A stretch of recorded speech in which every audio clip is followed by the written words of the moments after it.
Welcome, dear friend. Let this be a small sanctuary in the middle of a busy day. If it helps, settle somewhere comfortable. Maybe it is your desk with a warm cup nearby, the gentle glow of a small lamp, or the quiet corner of a break room where the hum of a vending machine becomes a kind of soft ocean. Notice how the seat holds your weight. Let your shoulders round a little, jaw loose, eyes soft. You do not need to perform anything here. You are allowed to arrive exactly as you are. Before we go on, let me know where you're listening from. And if this brings you peace, please subscribe to Calm Buddha Path so more people can find it. Take a breath that belongs to you, not the breath of expectations, not the breath of rushing. Just a slower inhale that arrives on its own, a steadier exhale that drifts out like a tide. Feel the simple rhythm.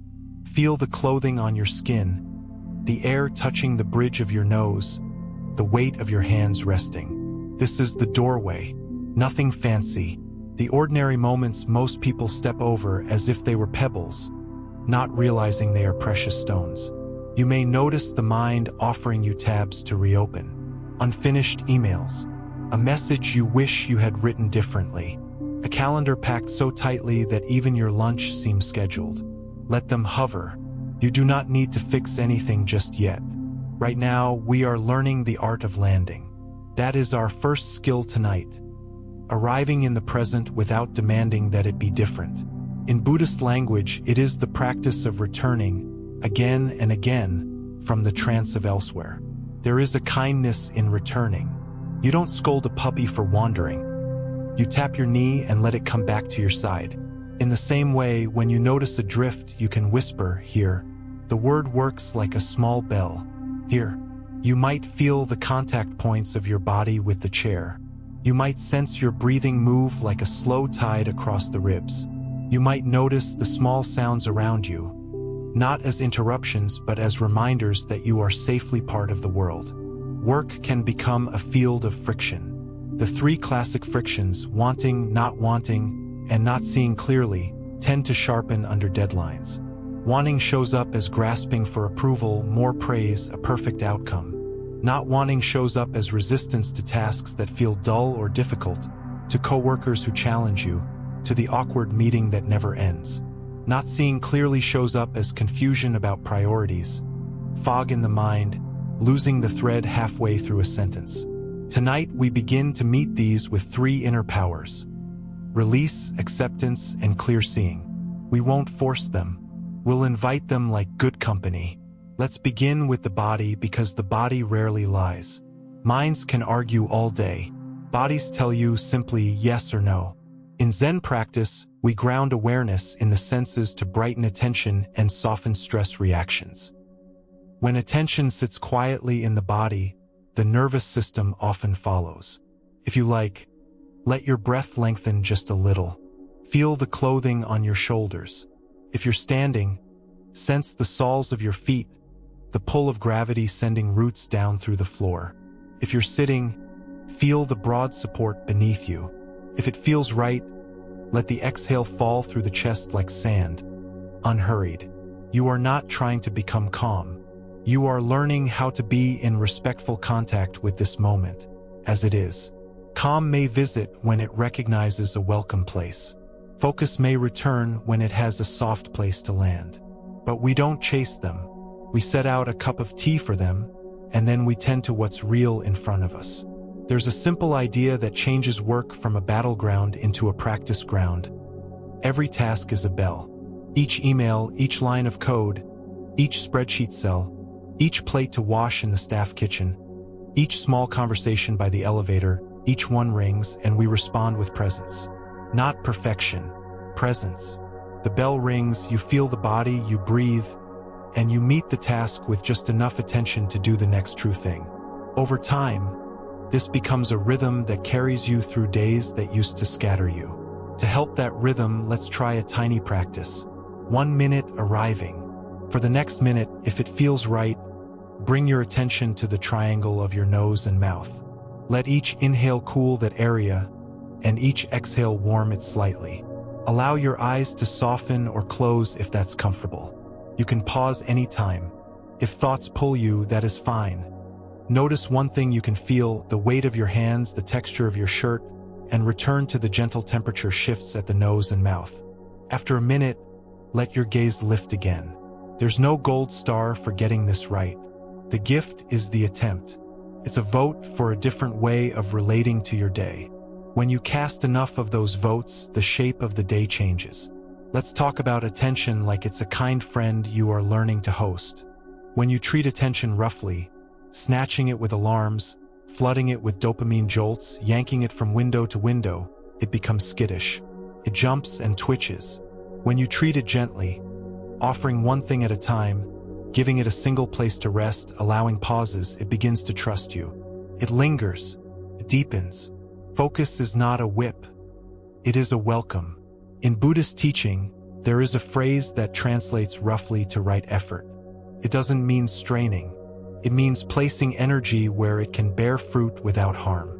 In daily work, right effort might look like this: clearing the desk before a complex task, muting notifications during a conversation, giving yourself 2 extra breaths before replying to a tense message, or writing the first sentence of a report with full presence instead of skimming toward the conclusion.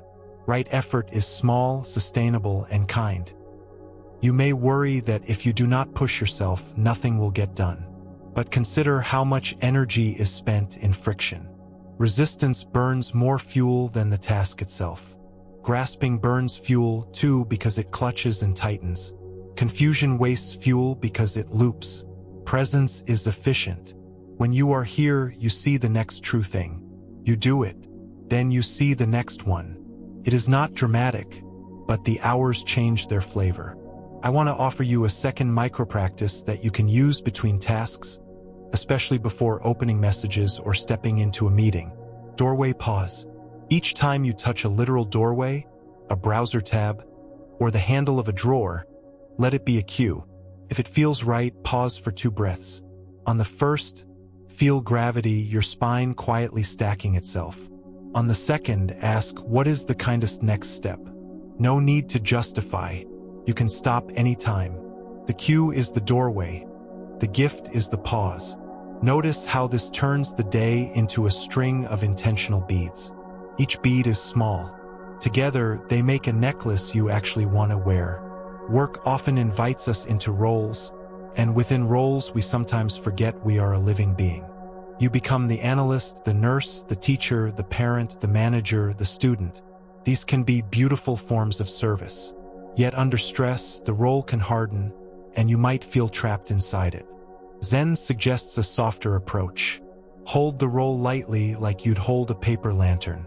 It gives shape and light, but your hand stays relaxed. You are more than the lantern. Role is how you serve. It is not your whole identity. Let's bring in a gentle story, paraphrased from old Buddhist tales, the sort that traveled by fireside and doorway over centuries. A monk was walking along a path when he heard a farmer cursing a rope. The farmer's ox had wandered, and the rope tangled around a thorn bush. The more the farmer pulled, the tighter the knot became.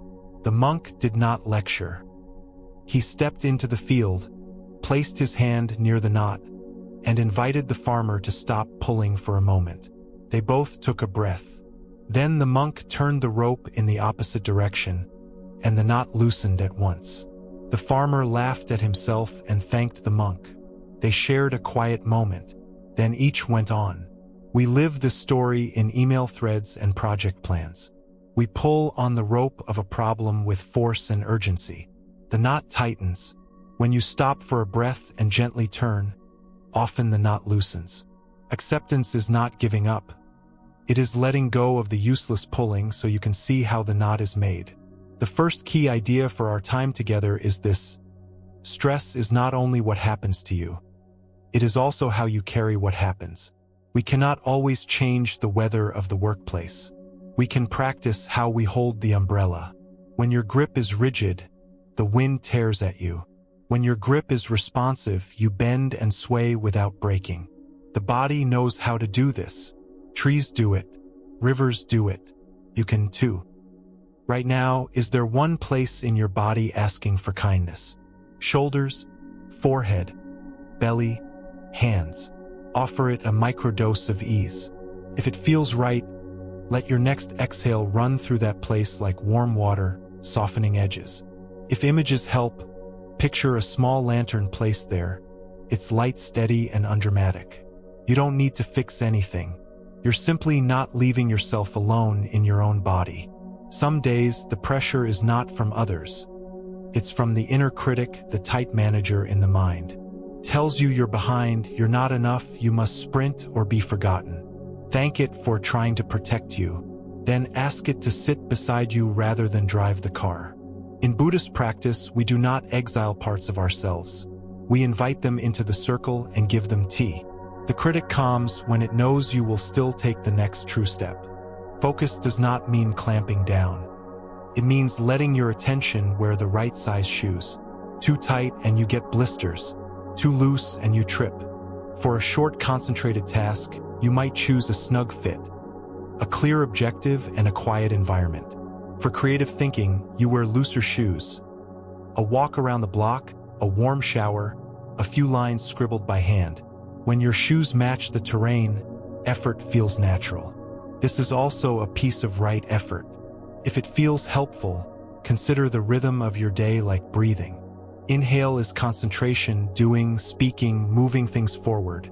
Exhale is spacing, reflecting, stepping back to see the pattern. Many of us live as permanent inhalers. We hold our work breath without noticing. Then we wonder why our chest aches. Give your schedule an exhale. Can be 30 seconds. Can be the length of a hallway walk without your phone. Can be a single tea sip where you taste the actual tea. Let's offer one more micro-practice to close this first part. Something you can carry into tomorrow morning or the next meeting. 2 sentences of clarity. When starting any task, if it feels right, write or say 2 sentences. This is what I'm doing. This is why it matters. Keep it plain. You can stop anytime.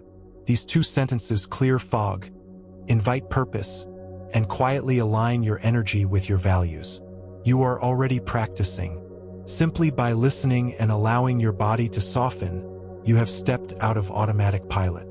You have chosen the path of a gentle warrior. Soft heart, clear attention, steady presence. It will not make you into someone else. It will help you be fully you in the life you already have. As we move deeper in the next parts, we will explore more fully the 3 frictions: craving, aversion, confusion, and how to meet them with release, acceptance, and clear seeing throughout a workday. We will visit moments from the Buddha's life that offer comforting insight without demanding belief. We will translate those insights into the most ordinary places. The inbox, the staff meeting, the commute, the late-night worries. Each part will add one more small, practical tool to your kit. You do not need to hold them all. Keep just the ones that feel like they belong to you. For now, let your attention widen to the room you are in. Notice the ceiling, the floor, the tiny sounds that make a place feel like a place. Notice that you are here, and that here is enough for this breath. Whatever waits for you after this, you will carry a slightly larger space inside. A small clear lake where your mind can touch down and see reflections without storm. If the day has been rough, your tenderness is not a flaw. It is your compass. If the day has been successful, your humility keeps it sweet. Either way, you are learning the art of steady kindness toward yourself. Let's close this part with a brief settling, the kind you can do anywhere without anyone noticing. Allow a slower out-breath. Gently press your thumb and forefinger together on both hands. Not tight, just enough to feel contact. Feel the simple fact that you are alive, sensing, breathing. Let your tongue rest. Let your gaze soften. And mentally whisper the word here. One more breath that belongs to you. If it feels right, thank your attention for staying even a little. Then let the next moments unfold with the ease of someone holding the rope in a kinder way. You can return to these practices anytime. They do not require silence or a cushion. They only ask for a small slice of willingness and a pinch of curiosity. In the next part, we will meet the first friction, craving, in a modern office setting, and learn how release becomes a gentle superpower for focus and satisfaction. Until then, carry your doorway pause, your 2 sentences, and your kind exhale. Your day is already different because you are meeting it with a more generous gaze. The room is quieter now. Perhaps you feel the gentle movement of air from a fan, or the faint thrum of a building settling into evening. A screen glows nearby, but for a moment you face the softer light of the room itself. Your neck lengthens as if remembering a natural curve. Your hands rest where they're most comfortable, and your breath, maybe a touch slower than before, keeps you company like a steady friend. Here is enough for the next few minutes. Here is where we begin again. Tonight we meet the first friction. Craving. In a workday, craving is subtle. It isn't only the obvious desire for a raise, a title, or praise. It's the micro-grasping that threads through the hours. The tug to check one more notification, the itch to polish a sentence long past the point of usefulness, the compulsion to open the analytics dashboard again, just in case the numbers have shifted in your favor. Craving says, if I could just get this, then I could rest. The line moves each time we reach it, and so rest keeps retreating like a tide we chase down the beach. In Buddhist teaching, craving is called tanha, thirst. Everyone knows the feeling. It dries attention. It narrows the field of view until all we can see is the object of want. In this narrowed state, we're more likely to bite on distractions, to hurry past people, to forget to drink water, to treat our own body like a stubborn mule. The antidote is not to scold yourself for wanting. Wanting is part of being human. The practice is release, opening the hand around the rope, as we touched last time, and discovering that life still moves. Release is not laziness. It's skillful letting go of what tightens you, so you can hold what matters with a kinder grip. Let's meet craving where it hides in plain sight. The inbox. Picture the little badge with a number on it. We all know that small thrill when the count drops, and the small dread when it rises. Craving in the inbox is the chase for completion. We imagine that inbox 0 equals peace, but even if we reach it, the tide turns and new messages arrive. Peace tied to a moving target is not peace. It is bargaining. Release, in this context, is the willingness to do the next wise thing without trying to control the ocean. Try a brief practice you can use each time you open messages. Inbox soft focus. Before opening, if it feels right, place a hand over your belly for 2 natural breaths. On the first, let your shoulders sink by 2%. On the second, silently name your intention. Be clear and kind. You can pause anytime. Then scan your inbox with a softer gaze, like you're looking at a landscape rather than a row of threats. Choose one thread to move forward. Do only that. When done, take 1 sip of water. Even a single thread moved with presence is a win. When craving runs the show, our attention ricochets. We assume that more effort equals more results, but much effort is noise. Release organizes noise into signal. It feels like stepping back half a step to see the whole whiteboard, then stepping in to write 1 line cleanly. It feels like allowing a silence in a meeting so the best idea can surface. It feels like letting the body unclench, then typing the next true sentence instead of a dozen hedges. A story, then one that has drifted down the river of teaching for centuries in different forms. As the story goes, the Buddha-to-be, weakened from years of extreme austerity, sat by the Naranjara River. A musician on a small boat tuned a lute. When the string was too tight, it snapped. When too loose, it made no music. Only a balanced tension let the song appear. Hearing this, the future Buddha understood the middle way. Not indulgence, not denial, but a living balance that allows wakefulness. In our work, craving pulls the string tight. Apathy lets it go slack. Release is the art of tuning. You feel for the place where effort sings. In the modern office, craving often wears the mask of perfectionism. You tell yourself you're just being thorough. Sometimes you are. Sometimes you're avoiding the discomfort of shipping, because shipping means you will be seen. Release here is not lowering standards. It's trusting appropriate quality. What is appropriate depends on context. A safety-critical report asks for more polishing than a hallway memo. Right effort isn't the most effort. It's the right kind. Notice how craving also shows up in praise-seeking. You finish a task and immediately check for reactions. If they're warm, you glow. If they're absent, you spiral. This isn't a flaw to punish. It's a human nervous system wired for belonging. The practice is to re-anchor belonging in presence and values rather than in fluctuating applause. You can still enjoy praise when it arrives. You do not mortgage your peace to it. Try this tiny ritual after you finish any piece of work. Sending a draft, closing a ticket, finishing a call. One breath to seal. If it feels right, sit back 2 inches, let your exhale lengthen and whisper inwardly, enough for now. You can stop anytime. Let the words be gentle, not final. Enough for now plants a small flag in the land of release. It tells your nervous system that the chase can pause. From this pause, you can choose the next step instead of being dragged to it. Craving also colors how we relate to tools designed to hook us.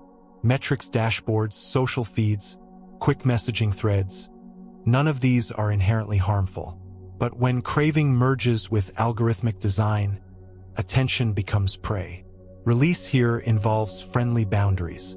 You can set a timer for dashboards or check them only at set times. You can batch your messages. You can turn off read receipts if they trigger you. These are not moral rules. They're experiments in protecting a spacious mind. A brief micro-practice to help with these edges. Gentle boundary reset. For the next minute, if it feels right, turn your device screen face down or dim it. Place one hand on your chest and one on your belly, or rest both hands on your thighs. Feel the rise and fall for a few easy breaths. Imagine your attention widening like a room with windows open. When the minute is up, choose one channel to re-enter with intention. You can stop anytime. If you forget, that's okay. Remember, later counts. You might worry that release will make you passive, that without the engine of craving you will lose your edge. Consider this: the most precise athletes are not tense. They are responsive. The most skillful surgeons are not rigid. They are steady. A river doesn't force its way, it finds it. Release lets you feel conditions as they are, so action fits the moment. This fit is where both effectiveness and ease live. Craving also appears as comparison. You open a performance report and immediately look for your place on the ladder. Someone's metrics seem brighter. Your chest tightens. Notice how the mind then starts to spin, rehearsing conversations, inventing stories about others' advantages, promising that soon, when you've achieved X, then you will rest. In this loop, you miss your own path. Release here is unhooking from the ladder long enough to ask a truer question. What is mine to do now with care? Your worth is not a scoreboard. Your path is not identical to anyone else's. The practice is not to never compare. It is to recognize comparison's trance and gently wake from it. Bring your attention downward to where your feet meet the floor or your hips meet the seat. Let the next breath travel there. If it feels right, imagine roots extending into the ground, not as an escape but as nourishment. When you are rooted, you don't need as many proofs. You are a person sitting or standing, alive, capable, doing the next true thing. Let's turn to meetings, where craving for control often spikes. You may feel the urge to steer every moment, to fill the silences, to make sure nothing goes off track. There is a kind intention beneath this. You care about outcomes. Yet when control hardens, creativity shrinks. Release in a meeting looks like this. You ask a clear question, then allow a real pause. You listen without already composing your next line. You let one thread finish before jumping in. You trust that a shared mind can be smarter than a single mind. Trust is not abdication. It is faith in the field you helped set. Try a brief practice for meetings. 3 heartbeats of space. Before you speak, if it feels right, feel 3 heartbeats. You can stop anytime. This is not a trick to sound wise. It's a way to let the body lead the mouth. In those 3 beats, craving to dominate softens. Clarity about the next helpful sentence brightens. Sometimes craving flips. You grasp at avoidance. You want to escape the task, the conversation, the project. This too is desire for the discomfort to vanish. Release doesn't mean forcing yourself into everything unpleasant. It means meeting the avoidance honestly.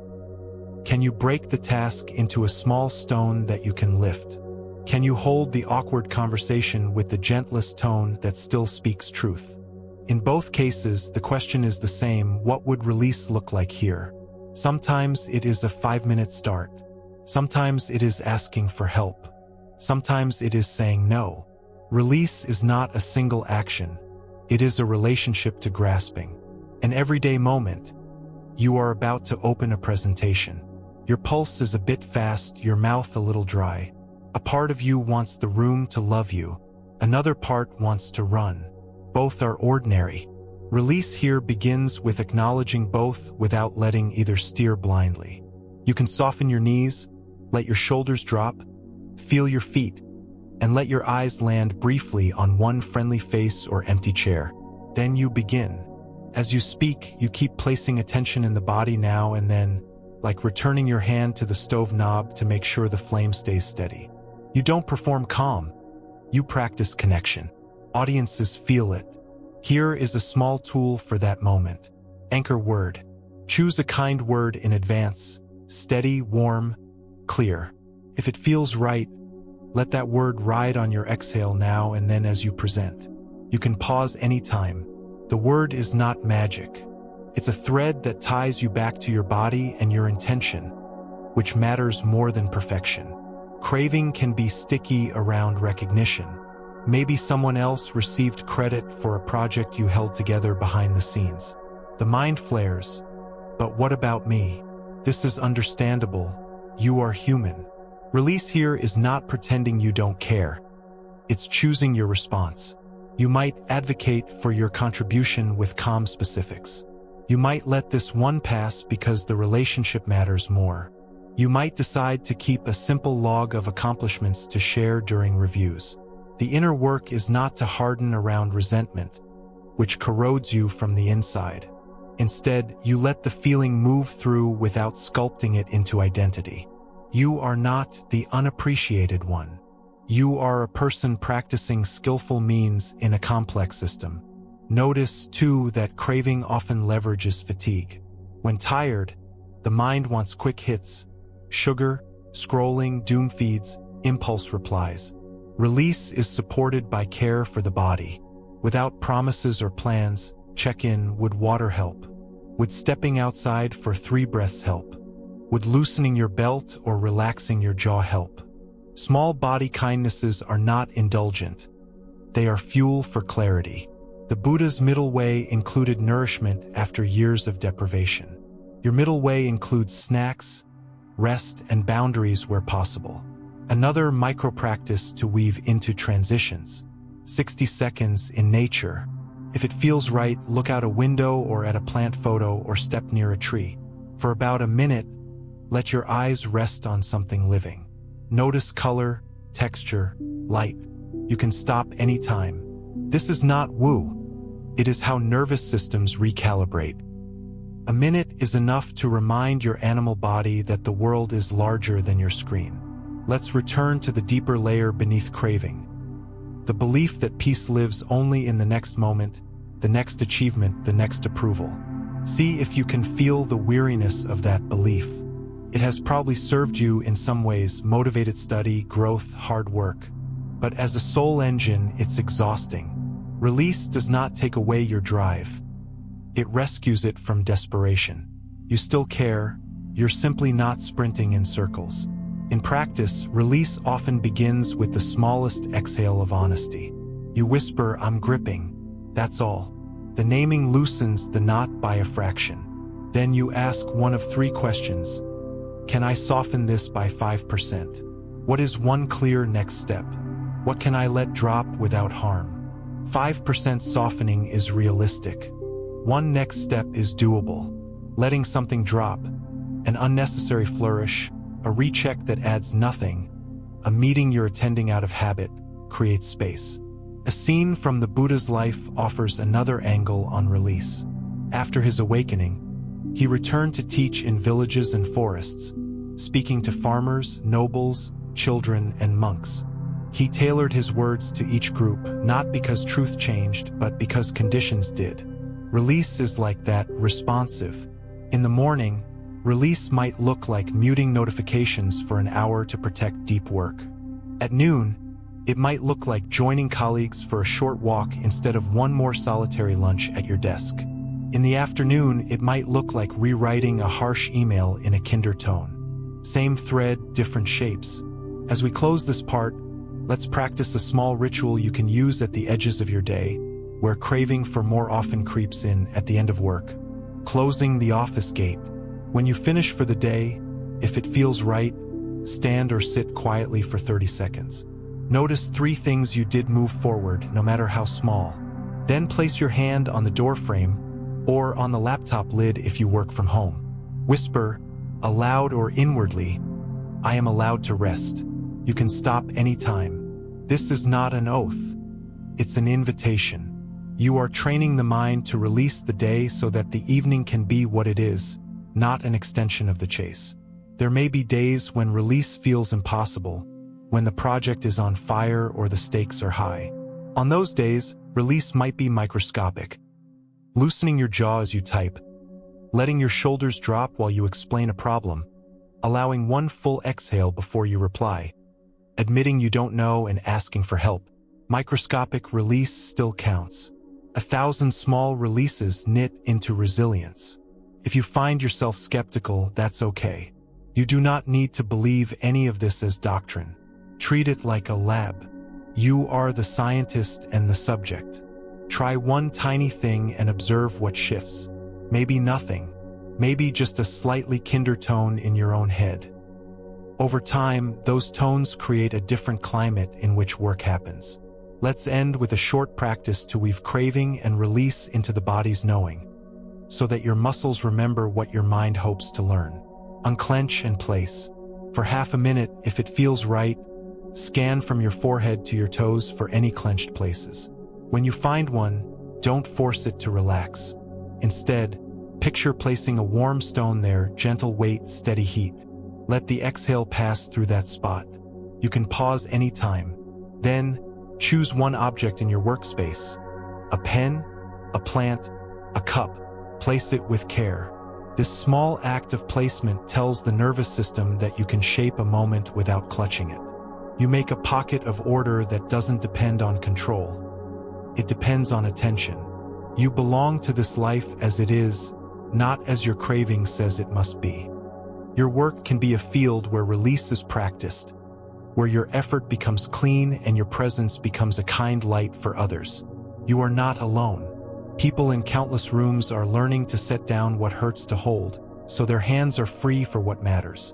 In the next part, we will turn toward the second friction, aversion, and explore how acceptance can become a quiet strength when tasks are dull, interactions are prickly, or circumstances are simply not what you would choose. For now, carry the feel of the middle way in your day. Tune the string until your effort sings rather than screams. And when you forget, and you will begin again with one breath that belongs to you. Let the evening air touch your cheeks, even if you are indoors. Maybe a window is cracked open and a thin breeze finds you. Or maybe you imagine the coolness as you rest your hands on a ceramic mug or a glass of water. The lights are softer now, or your screen dimmed a little, and your breath has the unhurried rhythm of someone who has taken off a heavy bag. You don't need to brace. You don't need to figure everything out. For this stretch, you are simply a living person feeling the gentle world and being felt by it in return. Tonight, we turn toward the second friction, aversion. In a workday, aversion is the quiet flinch away from what we don't like. It can be a small recoil from boring tasks, a tightening against a colleague who rubs you the wrong way, a bristle when feedback lands askew, or the slow dread of a project you didn't choose. Aversion says no so quickly that we miss what's here. We feel the prickle and then we push, away from the spreadsheet, away from the conversation, away from the moment we've already judged as not worth our time.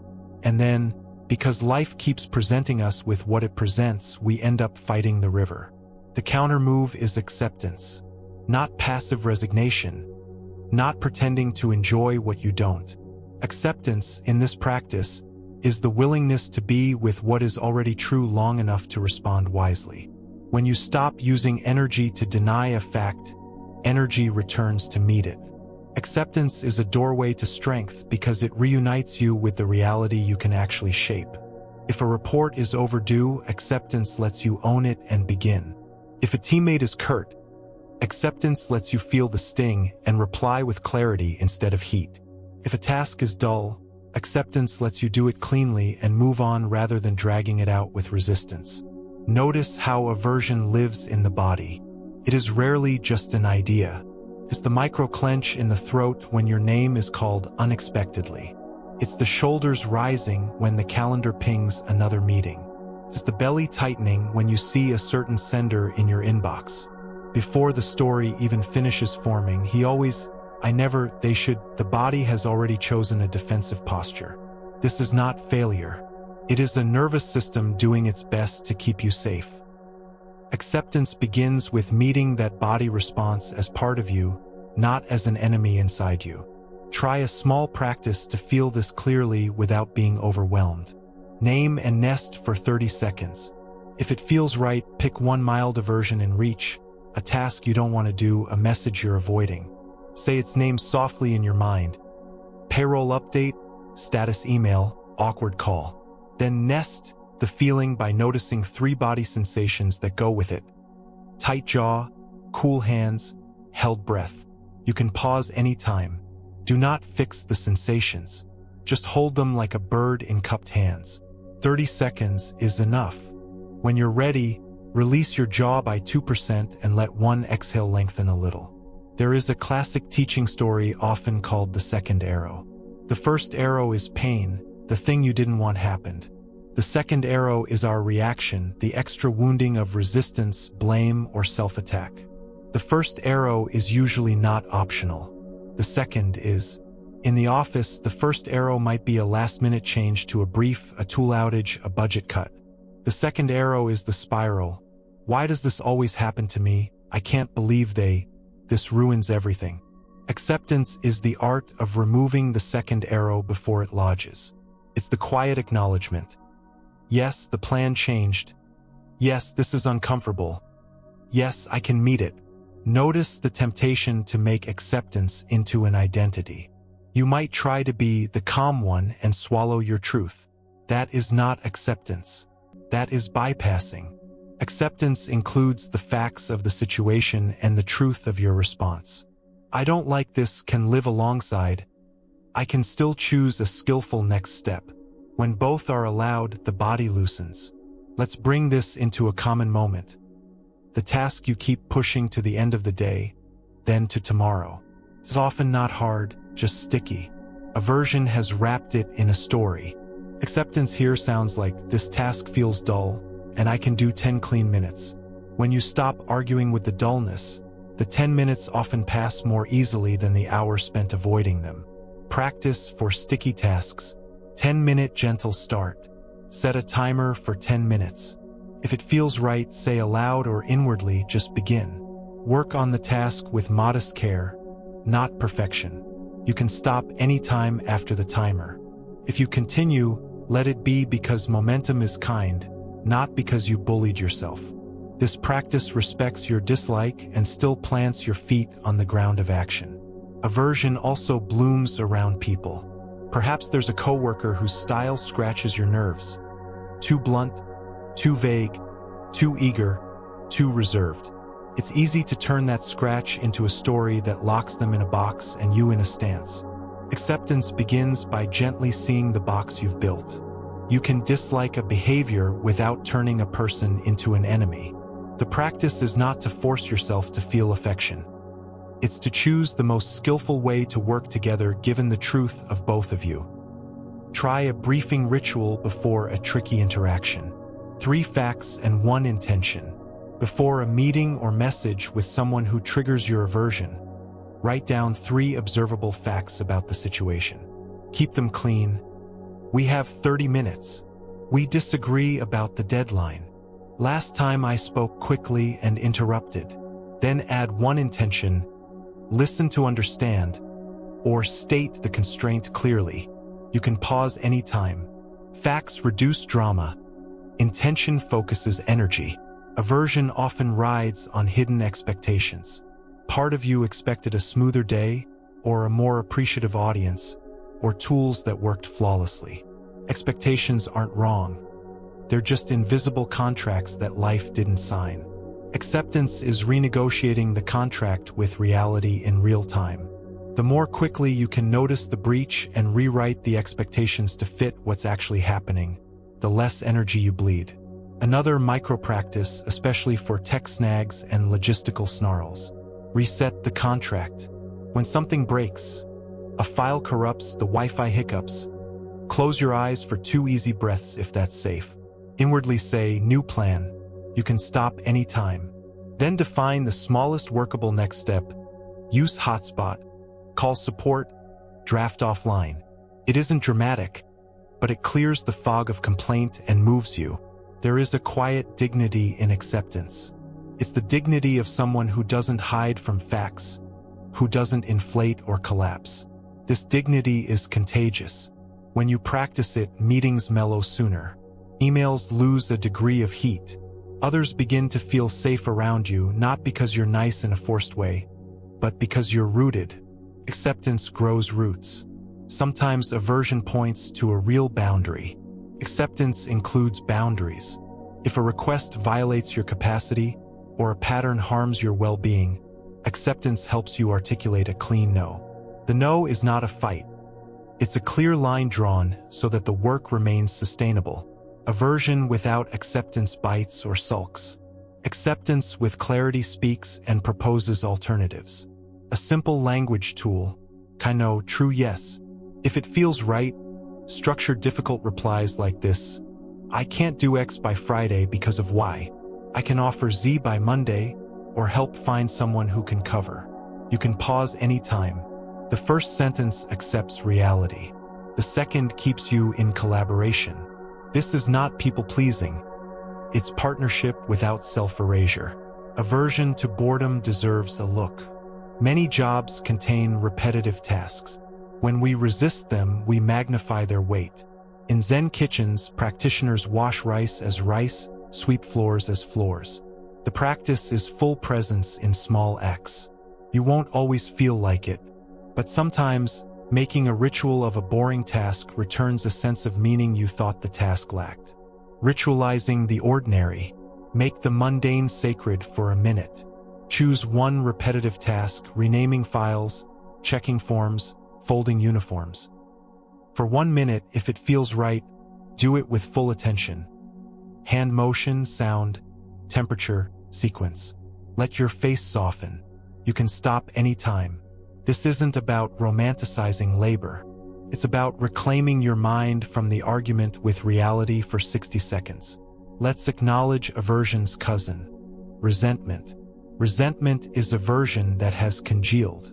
It whispers, why am I always the one? Why do they get away with, how come nobody sees? The feeling may point to a valid imbalance. Acceptance doesn't mean swallowing injustice. It means seeing clearly enough to choose a response that serves you and the system. Maybe it's a direct conversation. Maybe it's a boundary. Maybe it's documenting contributions for an upcoming review. Resentment drains. Action returns energy. Another everyday scene, feedback. Even well-intended feedback can feel like sandpaper on the heart. The body bristles. The mind builds a quick defense. Acceptance here is a 3-step dance. Feel, filter, fit. First, let yourself feel the sting for a breath or two without exploding or collapsing. Then filter. Is there 1 grain of truth to keep? Finally, fit. Decide how to integrate that grain into your work. You don't have to swallow the whole loaf. Take the slice that nourishes. Practice for feedback moments. Feel, filter, fit. When feedback lands, if it feels right, put 1 palm on your thigh or table to feel contact. Breathe out once. Internally label, sting. You can pause anytime. Then ask what 1 useful thing is here. Write it down in a sentence. Decide 1 modest change to try. Let the rest pass. Acceptance is not only for friction, it also brightens joy. When a moment is genuinely sweet, a shared laugh, a solved puzzle, a warm thanks, notice if a part of you minimizes it, moves past it, or discounts it as luck. Aversion can push away good as well as bad, because to fully receive goodness is to feel vulnerable. Acceptance lets good land. It is no small practice to say, "This is pleasant, I'll let myself have it." Joy metabolized becomes resilience for the next hard patch. Consider weaving this into your day. 3 sips of good. When something goes well, if it feels right, take 3 breaths to sip it. Name 1 concrete thing you enjoyed. The tone of a colleague's message, the ease in your hands while typing, the quiet of an empty hallway. You can stop anytime. This is not clinging. It is nourishment. Now, a vignette from the Buddha's life that illuminates acceptance as strength. Once, not long after his awakening, the Buddha walked into a town where a man, hearing of him, decided to test his patience. The man hurled insults. The Buddha listened, then asked a simple question. If a person refuses a gift, to whom does the gift belong? The man answered, to the one who offered it. Then, the Buddha said, I refuse your gift. He did not pretend the words weren't said. He accepted that insults were offered and declined to take them in. Acceptance gave him freedom not to carry what wasn't his. At work, people's moods pass through rooms like weather fronts. Acceptance lets you feel the wind without letting it uproot you. You can be kind without absorbing. You can be clear without hardening. You can allow others their storms while keeping your center. There will be times when acceptance is complicated by old patterns or deep hurts. When something at work touches a tender history, acceptance may need to be slow and layered. Part of the practice then is granting yourself permission to step back, to ground, to seek support, or to take a breath before engaging. You do not have to be a hero. Wise acceptance includes caring for your capacity. A grounding practice for those moments. Palm on the table. If it feels right, place your full palm on a stable surface. Feel temperature, texture, weight. Let your exhale lengthen a touch. Say, not all of me is upset. You can pause anytime. This reminds the nervous system that even when one part is lit up, other parts are steady. Consider also the way aversion distorts time. When you dread a task, minutes stretch and thicken.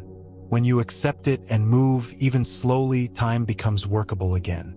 Acceptance doesn't change the clock. It changes the viscosity of experience. You stop swimming in glue and start walking on ground. One more practice to close this part.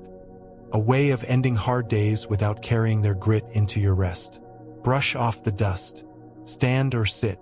If it feels right, gently brush your shoulders, arms, and chest with your hands, as if dusting off a jacket. Do the same to your thighs. No force. Let an exhale accompany each sweep. Whisper, done for now. You can stop anytime. This simple ritual signals to the body that the day's residue can be put down. You might be surprised how acceptance builds quiet confidence. When you no longer spend energy arguing with what is, you can spend energy choosing how to meet it. You become the kind of teammate who helps rooms settle. You become the kind of leader who tells the truth without harshness. You become the kind of person your future self thanks for not making life harder than it had to be. As you settle into the rest of your evening, notice the lift of your chest as you breathe in and the soft settling as you breathe out. Let your eyes rest on something simple in the room. A corner of fabric, a small plant, the curve of a mug. You are here, in a moment as ordinary as a pebble in a path, and as worthy of kindness as any moment. If tomorrow brings dull tasks, prickly people, or a plan that changes mid-step, your practice is not to like it. Your practice is to meet it with the honesty of acceptance and the steadiness of presence. Then do the next true thing. In our next part, we will turn to the third friction, confusion, and explore clear seeing. We will learn how to cut through fog without cutting ourselves, how to organize thought gently, and how to let attention find the clean line through a tangle. For now, Let your breath smooth the inside of your ribs. Let your shoulders drop a fraction. Accept just for this moment that this moment is enough. Listen for a moment to the small sounds around you. Maybe rain is touching the window in faint taps, or the room holds that soft hush after a long day. Your chair knows your shape by now. Let your breathing lengthen in its own way, as if the ribs were curtains that loosen in a gentle breeze. The light might be dim, a lamp making a pool of warmth on the desk.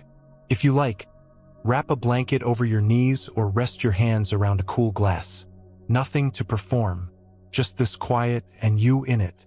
We've met craving with release and aversion with acceptance. Tonight we meet the third friction: confusion, not knowing, fog, the sense that thoughts are overlapping like translucent pages and you can't read any of them clearly. Confusion doesn't mean you're not intelligent. It means your attention is crowded or frightened. In the workplace, confusion can look like spinning between tasks, rewriting the same paragraph in slightly different words, opening and closing tabs like a nervous tick, or losing the thread in a meeting and faking your way through with nods. The body knows it before the mind admits it. The eyes skim without landing. The head tightens. The breath becomes shallow. The counter-move is clear seeing. In Buddhist practice, clear seeing is not a mystical vision. It's plain contact with what is, without heavy stories. It's the courage to say, "I don't know yet," and then to look with care. Clear seeing is humble and sharp at once. It narrows when it needs to, widens when it should, and always begins with the body because the body is the most honest lens you have. Try a tiny practice to taste this. 60 seconds to cut fog. If it feels right, put both feet flat and let your gaze rest on one harmless object. Corner of a notebook, edge of a mug. For 1 minute, look at only that softly. Let your breath smooth itself. With each out-breath, silently say, "See this." You can pause anytime. Notice one detail each breath: shadow, texture, color shift. When the minute ends, let your eyes widen again. Often, a single clear point steadies the whole field. Confusion is amplified by pressure because pressure tells you there is no time to see. That's when we make bad calls or chase whichever task shouts loudest. Clear seeing makes time by removing noise. It doesn't ask you to slow down indefinitely. It asks you to slow down for long enough that the next right step stands out like a path after rain. One way is to separate facts from stories. Facts are things a camera could record. Stories are your interpretations, emotions, guesses. Both matter. But if you treat your story as a fact, confusion thickens. If you treat facts as the only truth, your humanity goes numb. Clear seeing honors both in order. 2 columns for clarity. Take 30 to 90 seconds. If it feels right, draw 2 short columns on a scrap or in a notes app. Left title, "What's true?" Right title, "What I'm telling myself." In the left, right camera level facts. 3 tasks due Friday. 2 emails unanswered from Dana. Budget cut by 10%. In the right, write the stories. I'm behind. Dana is upset. This project is doomed. You can stop anytime. When done, choose 1 fact and 1 smallest helpful action. That action goes on your calendar or into motion now. Stories are noted, not obeyed. Clear seeing also loves sequence. Confusion often piles real tasks into one blob. Finish the report contains 15 microsteps. When you don't name them, the mind feels crushed. When you list them, the load often becomes walkable. This isn't about turning life into checklists. It's about freeing yourself from the vague. Vague is heavy. The next true 3. Choose a piece of work you've been circling. If it feels right, list the next 3 visible steps only, no further. For a report, it might be open last draft. Insert updated numbers. Write first paragraph of overview. Then do just the first one. You can pause anytime. When it's finished, list the next 3. 3 is enough to keep you moving without drowning in the whole mountain. Notice how the body participates. When steps are simple and honest, your shoulders descend a little on their own. Your eyes blink more naturally. Your breath deepens without instruction. Clear seeing is not sternness. It's relief. Confusion also grows in the dark soil of shame. I should know this already. Everyone else has it together. The nervous system hears these thoughts as threats and narrows your vision further. In Zen, a beginner's mind is not an embarrassment. It's a superpower. It lets you ask simple questions quickly and learn faster. Clear seeing will sometimes require a sentence like, "I realize I'm not clear on this. Can you show me the last example that worked?" That sentence is not a confession of stupidity. It's a vote for accuracy and trust. A brief language tool you can use anytime you're lost in a meeting. Light the lantern question. If it feels right, ask, "Can we name the outcome we want in one sentence?" Or, "What problem are we solving in this part?" You can stop anytime. These questions gather the room's attention into a beam. They are not challenges. They are lanterns that help everyone see the path. Clear seeing benefits from rhythm. Your mind cannot stay in peak focus forever. If you've been in fog, you may need a gentle structure to re-enter clarity without burning out. Think of it like tides. Focus is the tide coming in, rest is the tide going out. The shoreline changes shape only because both keep moving. Pocket focus cycle. Choose a small window, 12 to 25 minutes. If it feels right, mute alerts, put your phone face down and choose one task. Begin with one steady breath. Work with friendly attention. When the time ends, lift your eyes and take a 2-minute recess. Stand, sip water, step to a window, breathe like someone who isn't in trouble. You can stop anytime. 2 or 3 cycles can reclaim an hour that fog would otherwise steal. Sometimes confusion isn't about tasks. It's about values. You might be pulled between loyalty and honesty, speed and accuracy, care for people and care for results. These are not bad tensions. They are the stuff of real work. Clear seeing asks, which value leads here? You don't throw the others away. You rank them for this moment. If accuracy leads in a safety report, say so. If speed leads in a crisis, say so. Let your team see the rationale. Transparency reduces fog in the whole group. You can name values simply, guiding value here, on a sticky note or in your mind. If it feels right, pick one value to guide the next block. Clarity, kindness, steadiness, service, learning. You can pause anytime. Put it visible. Let it flavor your tone and choices. Values are like subtle spices. You don't need much to change the dish. Confusion often shows up in your tools. Files multiply, versions fight, threads fork. Clear seeing invites you to tend your environment like a small garden. You don't need a full overhaul. You need a few patient movements that make today breathable. This is care, not fussiness. 3 stones of order. Pick 3 small resets. Rename one messy file clearly. Archive 5 ancient emails. Group stray notes into a home. If it feels right, give yourself 5 minutes, then stop. You can pause anytime. This isn't about perfection. It's about removing gravel from your shoe so you can walk without wincing. Clear seeing also loves questions with edges. Vague questions produce vague days. Crisp questions invite crisp answers. You can practice this alone and with others. When you feel fog, try to form a single sentence question whose answer would move you forward. What decision is waiting on me? What is the smallest version we can ship safely? Which stakeholder really needs to weigh in? The moment the question sharpens, the mind often aligns. There's a quiet story, more a workplace vignette than a parable. A designer stares at 3 versions of a layout, switching every minute, energy leaking. Her teammate walks by and asks, "What's the job of this screen in one phrase?" The designer says, "Help a tired person book a ride fast." Suddenly, most options fall away. Clear seeing arrived not by more pixels, but by a sentence that named reality. In your day, the equivalent question might be, "What's the job of this email?" Or "What is this meeting for?" Naming function cuts fog. Confusion can be social. A room full of smart people can produce collective haze. Meetings pile agenda items until no one remembers why they're there. Clear seeing in groups needs a gentle facilitator, maybe you, to slow enough to see. This is not controlling.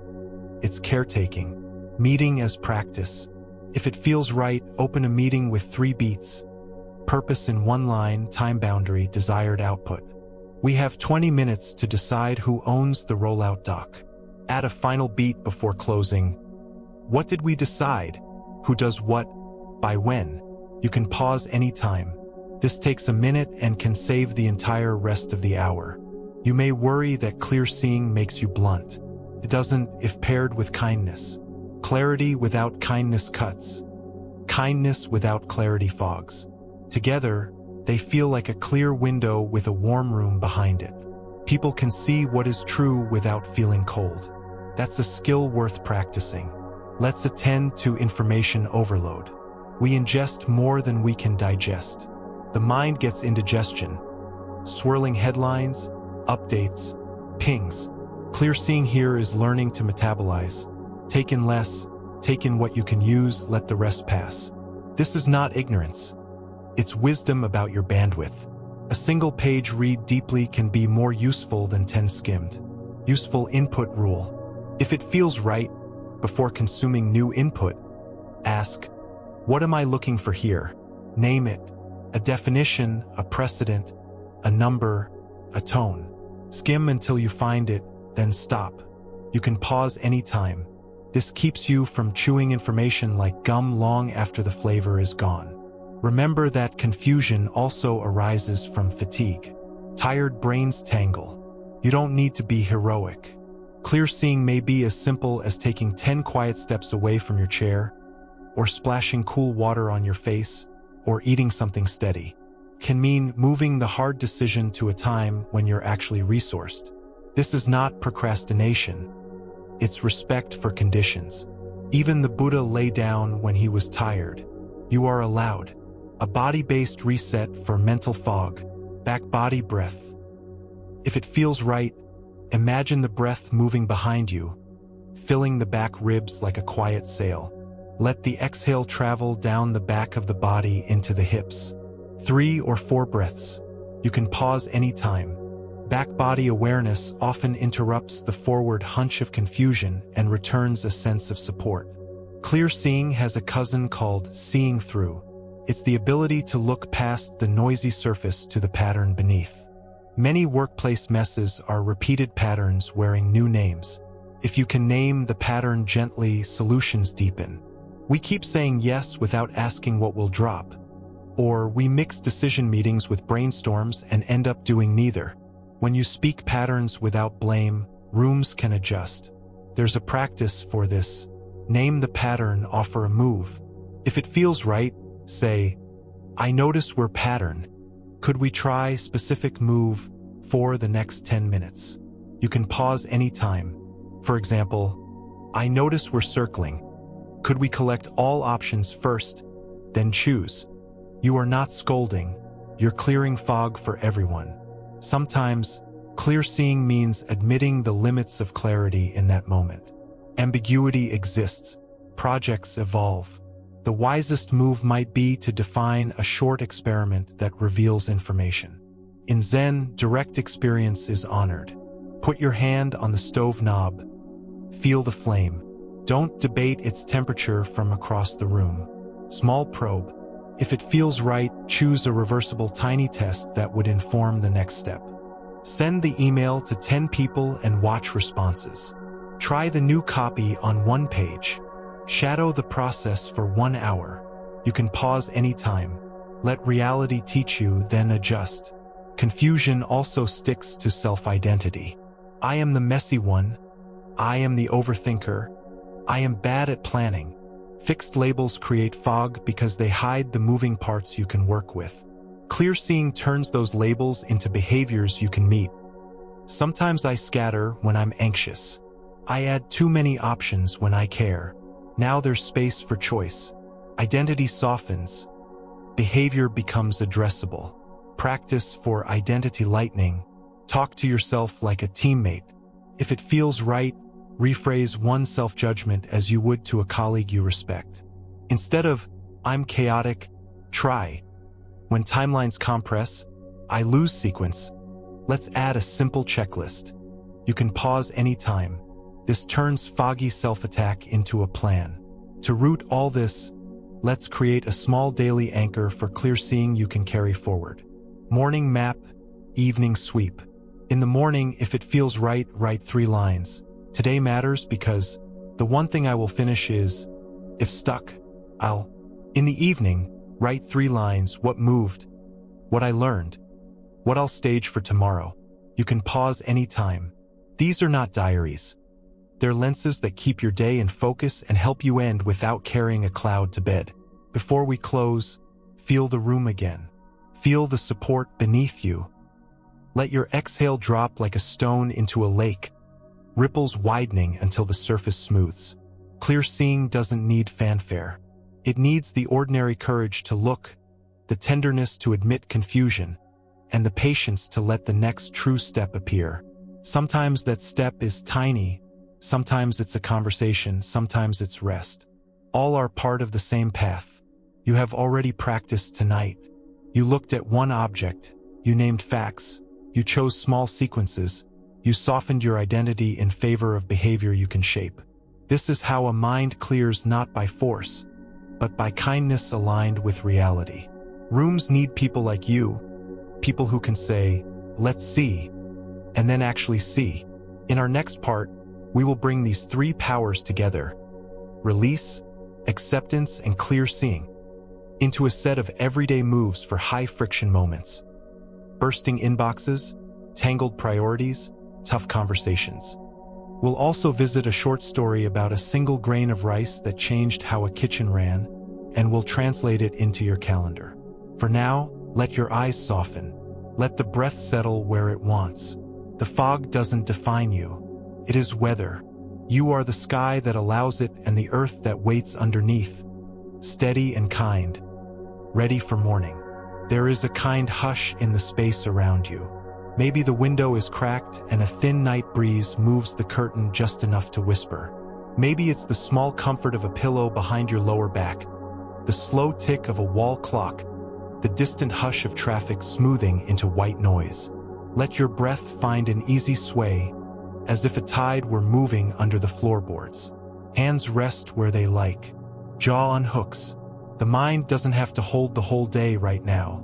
It can set the cargo down, piece by piece, like someone returning from the market and placing fruit gently on the counter. We've met the 3 frictions: craving, aversion, confusion, and their companions: release, acceptance, clear seeing. Tonight, we knit them together into everyday moves for the high-friction moments that tend to carry us off. Think of these moves not as rules but as helpful gestures, small arcs of attention and kindness that change the texture of an hour. They're like learning to turn a jar the right way before you tug, or tilting the pan so the egg slides free. Nothing dramatic, just skill. The first high-friction place is the bursting inbox. Messages stack like dishes, and each dish whispers your name. Craving tells you to chase the number down to 0 before you breathe. Aversion tells you to avoid the threads that carry heat. Confusion tells you to open, skim, and close without deciding. The combined result is a jittery loop that feeds itself. Here, the 3 inner powers can be blended into a single rhythm. Begin with release. Let your hand rest on the touchpad or mouse and soften your shoulders by 5%. Whisper inwardly, not the ocean, just one wave. Then acceptance. Acknowledge that you will not finish every message in this sitting, and that this is not a failure but a fact. Finally, clear seeing. Name the next visible move. Maybe it's reply to the travel approval, or forward the contract to review, or archive the promo blast. Do that one fully, then pause for a breath you can feel in your ribs. Only then choose another. A practice for that rhythm that uses the body as metronome. Wave by wave. If it feels right, decide on 10 minutes. During that window, touch one thread, move it forward, Then place both feet flat and take one exhale you can feel in the back ribs. Whisper, next wave. You can pause anytime.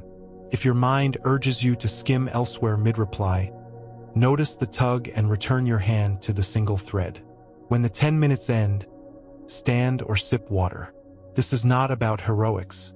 It's about training ease into the way you move through the stack. Sometimes the block isn't the inbox. It's tangled priorities. You look at your list and everything feels equally urgent, which means nothing moves. Craving urges you to do the easy things for quick relief. Aversion pushes away the heavy one you secretly know matters. Confusion blurs the edges, so you fill the day with activity that doesn't shift the needle. When this happens, bring the 3 powers to your desk like 3 quiet advisors. Release first, your jaw, your belly, your grip on the pen or keyboard. Let your attention widen by an inch. Acceptance next. Not everything can move at once, and time is finite. Then clear seeing. Ask a question with a clean edge. If the day ended in 90 minutes, which single completed thing would create the most meaningful relief or value? Often the answer appears with a small gut yes or no. Trust the yes, even if it isn't the easiest item. Give that one thing a first, honest block. A micro-practice to make that block real. One island of focus. If it feels right, mark a 20 to 40-minute island on your calendar with a plain title that says the verb and the object. Draft overview, call vendor, write summary. Begin it with a single visible act, like opening the document or dialing the number. You can stop anytime. Protect the island as you would protect an appointment with someone you respect. Remember that you are someone you respect. High-friction moments also show up in tough conversations. The pulse quickens. The mind rehearses or retreats. Craving wants to be right or liked. Aversion wants to avoid discomfort. Confusion wants to blur the point. Here, release loosens the body's armor. Acceptance names the shared reality. And clear seeing chooses one clean sentence at a time. It helps to imagine conversation as a path you walk with the other person, not a duel to win. A simple conversational move, ground, name, ask. If it feels right, feel your feet or the chair for one breath. Then name one shared fact without blame. We're seeing different estimates for this timeline. Then ask one crisp, open question that aims at understanding or decision. What constraint am I not seeing? Or what would a safe version by Friday look like? You can pause anytime. This rhythm disarms the nervous system by letting the body lead, anchoring in reality, and opening a window for joint clarity. There's a story that belongs here, a kitchen story from monastic life that has been told in many forms. In one version, a temple kitchen was always in chaos near mealtime. Pots clanged, tempers sparked. The rice was sometimes undercooked, sometimes mush. A new cook arrived. On his first day, he did not scold or revolutionize. He watched. He noticed one small thing. The sacks of rice were kept on a high shelf across the kitchen. Each time someone needed a scoop, they had to cross the entire space, weaving through steam and people climbing a step, then retracing their steps in the opposite direction. It created crisscrossing lines and collisions. On the second day, before anyone arrived, the cook moved a single sack of rice to a low table near the washing basin where the flow naturally began. The change was so small no one commented. But the lines in the kitchen reorganized themselves. The rice simmered on time. Voices softened. By the end of the week, the chaos had eased. When someone asked the cook what he had done, he smiled and said, "Just moved a single grain, but in the right place." The single grain is clear seeing in action. It's the understanding that not every problem needs a grand solution. Sometimes it needs one small adjustment at the true leverage point. At work, the grain might be the order of agenda items, the naming of a decision maker, the way files are named, or the location of a shared document. It might be the timing of a daily check-in that currently interrupts deep work. Release and acceptance make room for you to notice. Clear seeing helps you place the grain. Try applying the grain to your calendar. Move the grain, not the mountain. If it feels right, look at tomorrow. Find one small friction point that repeats. Maybe a meeting that always starts late because the room or link is unclear, or a task that always gets pushed because it lacks a starting cue. Adjust one tiny placement. Clarify the room in the invite title or rename the task with the first action, like Open Q3 spreadsheet instead of Finish finances. You can pause anytime. Watch for a week. Often, one grain moved saves more energy than a dozen resolutions. Another high-friction zone is handoffs. Work passes between people and roles, and in the gaps, stress grows. Craving wants to hold on and micromanage. Aversion wants to toss it away quickly. Confusion leaves expectations unspoken. The three powers together produce a clean handoff. You loosen your grip enough to trust, you accept your part as finite, and you see clearly what the receiver needs to succeed. A handoff ritual you can adapt. Place it in their hands. If it feels right, accompany a handoff with 3 sentences. Here's what's done, here's what remains, here's who to ask if stuck. Add any relevant links and dates. You can pause anytime, then release. Acknowledge to yourself that your part is complete for now. If you notice yourself reaching back with worry, breathe and repeat enough for now, then redirect attention to your next true thing. Daily stress often spikes around context switching. You're writing, then you're in chat, then you're dragged into a quick call, then you're back to writing but thinking about the call. The mind feels frayed. Release helps you let go of the previous thread. Acceptance reminds you that switching is sometimes real and necessary. Clear seeing gives you a way to re-enter cleanly. A tiny move to stitch switches. Drop a pin. When you must switch, if it feels right, write one sentence at the top of your document or on a note. When I return, do X. Keep it painfully specific. Add chart to section 2 or rewrite closing paragraph. You can pause anytime. When you come back, that sentence becomes your path in instead of reclimbing the hill of orientation. High-friction moments also collect around self-judgment. You miss a cue or your words tangle. The critic charges in. Craving wants to repair your image. Aversion wants to hide. Confusion floods the channel. Bringing the 3 powers here means softening, telling the truth, and choosing one repair that honors both you and the work. A gentle repair move. Name and mend. If it feels right, say, I missed that and I'd like to fix it by, then name the fix in a sentence. Sending an addendum, correcting the slide, restating clearly. You can pause anytime.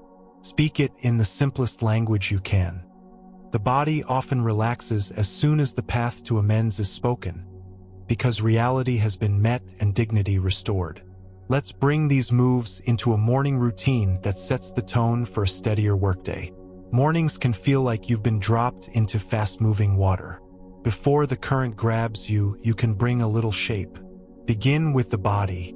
When you sit down, notice one concrete sensation that says you are here. The chair under your hips, the touch of your fingers on the keys, the cool edge of the desk under your wrist. Release a fraction of effort that doesn't belong to the moment. Then accept the shape of this day as best you know it. Meetings, tasks, unknowns. Then see clearly the one anchor that would make the rest lighter. Maybe it's a 10-minute check-in with yourself before chat opens, or staging a file you always scramble to find, or writing the 2 sentences that define the day's intention and focus. A short morning anchor. Open the window. If it feels right, before you open any messages, open a blank note and write 2 lines. Today I care about. The one thing that shifts the day is, let your breath lengthen once as you read them back. You can pause anytime. Place those lines near where your eyes land often. That open window of intention lets fresh air move through the day. What about afternoons, when energy dips and the mind leans toward quick hits? This is a place where craving for stimulation, aversion to sustained effort, and confusion about what matters blend into scrolling or jitter. You can meet the dip with kindness and a small plan. You're not a machine. Humans have tides. An afternoon ritual to reset the arc. 2 bridges. If it feels right, choose 2 short bridges between early and late afternoon. The first is a body bridge. Stand, stretch your arms like morning, sip water, look out a window for 3 breaths. The second is a focus bridge. Pick one small, visible task you can finish in 6 to 12 minutes that serves your anchor for the day. You can pause anytime, cross both bridges, then decide whether to continue on that task or to shift with intention. Even a modest win changes the chemistry of the afternoon. Another pattern that strains focus is unkind urgency. Genuine urgency exists. It sharpens attention without cruelty. Unkind urgency, often self-imposed, shouts internally at all hours, faster or else. Release softens the shout, acceptance acknowledges deadlines without panic, and clear-seeing sizes the task you can actually do now. A language shift that helps, fast and kind. If it feels right, say, I'm going to move quickly and kindly for the next 20 minutes. Then begin one piece. You can pause anytime. The word kindly signals the nervous system that speed does not equal threat. Paradoxically, you may move faster because you're not burning energy on fear. Let's return to the parable's kitchen and draw one more lesson.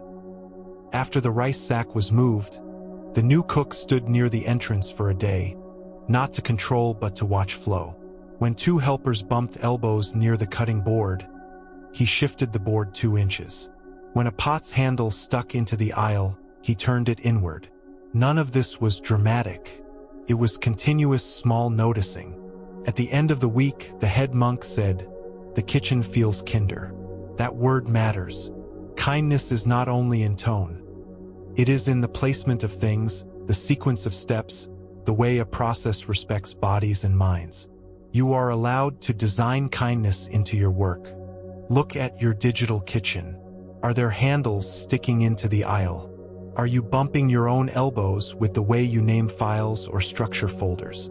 Could one template save 15 minutes every time? Could a shared checklist keep you from reinventing sequence? These moves are not glamorous. They are compassionate architecture. A practice to begin this architecture. Lay one smooth stone.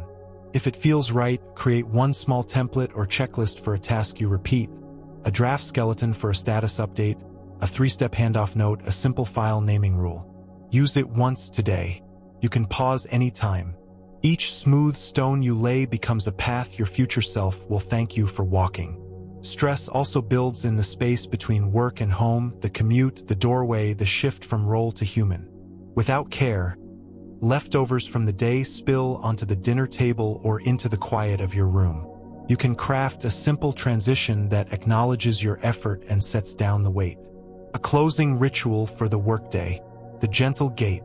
If it feels right, when you finish, name 3 things you moved, however small. Thank your effort aloud or in your heart. Then touch the door frame, the laptop lid, or your bag and say, closing for now. You can pause anytime. This doesn't erase unfinished business. It turns a page so the next scene can have its own light. Before we end this part, let's weave a short practice that brings release, acceptance, and clear seeing into one breath you can carry anywhere. Set down, say yes, see one thing. Inhale and imagine setting down what you can't move this second, emails awaiting replies, plans awaiting answers. On the exhale, whisper inwardly yes to what is here, this body, this room, this next step. On the next inhale, choose one thing to see clearly, one line to write, one person to greet, one object to place. You can pause anytime. Repeat as needed. This is not magic. It's maintenance for a tender, capable mind. You are learning to work like water-shaped stone. Steady, patient, powerful without violence. You are learning to trust that small adjustments in true places matter more than frantic motions in the wrong ones. You are learning to be a quiet center in busy rooms, not by pretending to be above it all, but by feeling it all and choosing your moves with care. There will be days when you forget and sprint from wave to wave with your jaw clenched. There will be days when acceptance feels like giving in, when clarity is nowhere to be found. Those days are not proof of failure. They are part of the path. Begin again. Move one grain. Offer one kind sentence to yourself. Ask one lantern question. Breathe like someone who is allowed to be human. As your evening deepens, let the air touch your face again. Hear whatever small sound is faithful where you live. Crickets, pipes, a neighbor shutting a door. Let your eyes rest on the simplest thing in the room and let it be enough. You are not required to solve everything before sleep. You are invited to tend the few square feet of the present with the same gentleness you would offer a child learning to walk. Tomorrow will come. You will meet it wave by wave, grain by grain, breath by breath, with a mind that keeps choosing kindness and a body that keeps remembering how to set down what it doesn't need to carry. In the next part, we will explore identity held more lightly, how to use compassion to loosen the inner labels that tighten stress and to find a freer way to serve. We will look at how stories about who you are can soften just enough to let new choices appear, and we will practice language that turns hard self-judgments into workable plans. For now, rest in the quiet skills you've gathered. Release that loosens the grip, acceptance that tells the truth, and clear seeing that points to the next true step. Let the room cradle you the way a quiet evening sometimes does. Perhaps there's a faint hum from the fridge or the soft spin of a fan. Maybe your cheek rests against a cool pillow for a moment, or your hands warm around a ceramic cup whose heat travels into your palms. Allow a slower out-breath, the kind that loosens the space behind your ribs. The day can be behind glass now. You can look at it gently without having to rush back in. Tonight we turn toward identity, how we hold who we think we are, and how compassion can loosen the tight knots that stress ties in that place. Work gives us names. Manager, intern, parent on call, fixer, the reliable one, the creative one, the glue. Names can guide. They can also harden. When a name turns into a shell, small pressures become sharp.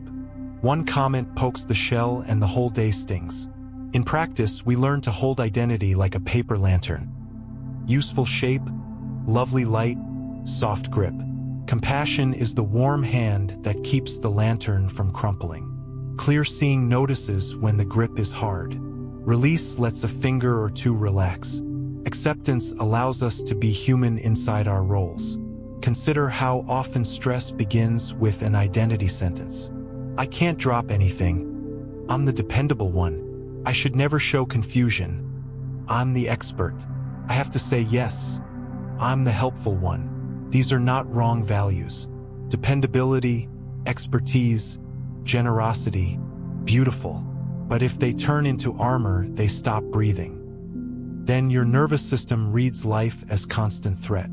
The practice is not to delete your values. It's to let them live, flex, and cooperate with others. Honesty, learning, sustainability, shared responsibility. Compassion is what mediates those values when they argue. Start with the body as always. Identity is not only an idea, it's a posture. When you believe you must hold everything, your shoulders climb. When you believe you must know everything, your head tips forward as if listening for danger. When you believe you must please everyone, the breath becomes shallow and quick. Let's loosen the posture that matches the tight identity. Unhook and soften. For 30 seconds, if it feels right, imagine tiny hooks across your collarbones unfastening. Let the sides of your neck lengthen. Allow your exhale to slide down your back like warm rain. You can stop anytime. Whisper inwardly a person, not a role. Notice how that sentence lands in the tissues, not just the mind. One gentle way to lighten identity is to turn nouns into verbs. The moment you define yourself as a fixed noun, perfectionist, procrastinator, people pleaser, the mind treats it like fate. Verbs open a door. Instead of I am a perfectionist, try I tend to polish when I'm anxious. Instead of I'm the messy one, try I scatter when tired or excited. Verbs invite curiosity and choice. Nouns demand defense. Noun to verb. Choose one label you carry about yourself at work. If it feels right, rewrite it as a behavior in a plain sentence that includes when. You can pause anytime. Then add one kind lever. When that happens, I can keep the lever small. Ask for a check-in, set a timer, write the first ugly draft. A label loosens. A path appears. Compassion in this practice is not pity. It is a skill of warm, accurate contact. You feel what is here and you meet it with care. In Buddhist teaching, compassion naturally arises when we see suffering clearly and we remember our shared humanity. Everyone you work with is fighting some inner weather. Everyone wants to be okay. Everyone forgets how. Compassion doesn't make you mushy. It makes you sturdy in a way that doesn't tear others down to stand upright. Try a small compassion practice for yourself, because self-talk is where most days begin or end. Hand on heart, pause. If it feels right, place one hand on your chest. Feel temperature and pressure. Take an easy breath. Silently name what hurts in a short phrase. Overwhelmed, behind, tender. Then add one sentence of friendly truth a good elder might say. It's hard, and you're doing your best. You can pause anytime. Finally, ask what would help by 5%. Let the answer be simple. Water. Stand up. Write one sentence. Compassion plus a 5% move changes a whole hour. Identity hardens fastest around mistakes. One misstep, and the inner judge slams down a verdict. You are careless. You are weak. You are finished. None of these are facts. They are heat. Acceptance lets you feel the pang without letting it rename you. Clear seeing asks which behavior created this and what is one repair. Compassion stays with you while you mend, so you don't abandon yourself in the moment you most need a steady hand. A repair ritual to protect dignity. Feel it, frame it, fix one piece. When something goes wrong, if it feels right, give yourself 2 breaths to feel the sting. Then frame the behavior.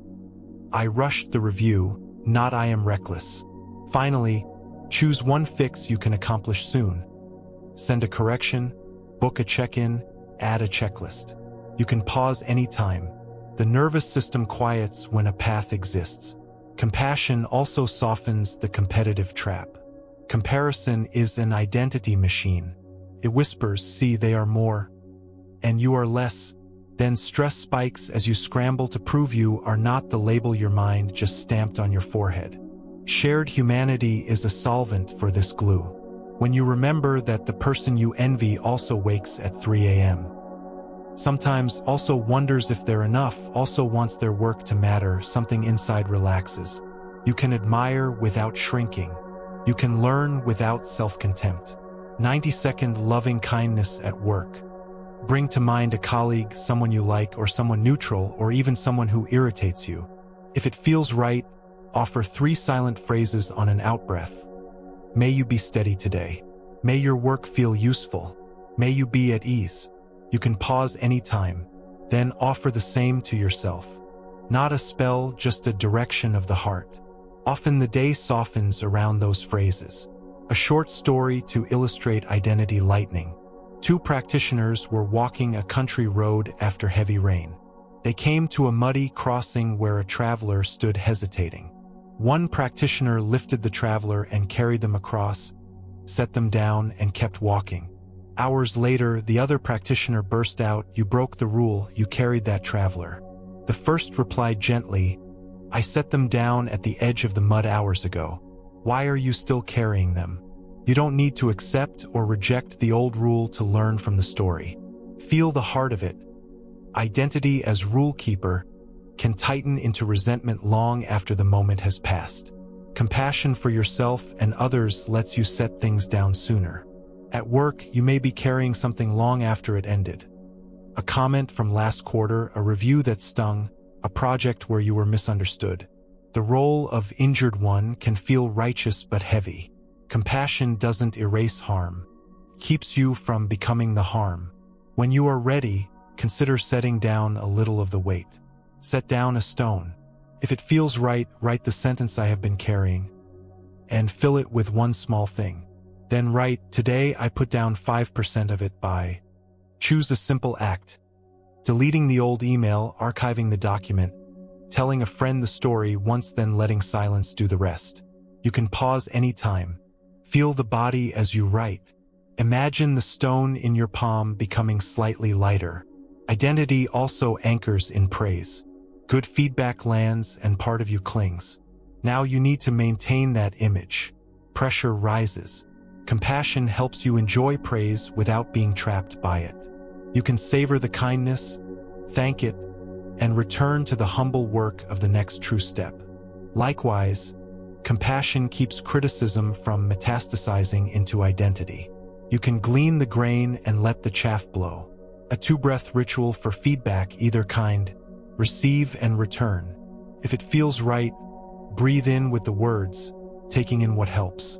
Breathe out with the words, returning to steady. You can pause anytime. This teaches the body that you can receive without clinging and respond without bracing. There's another identity that steals ease. The lone hero.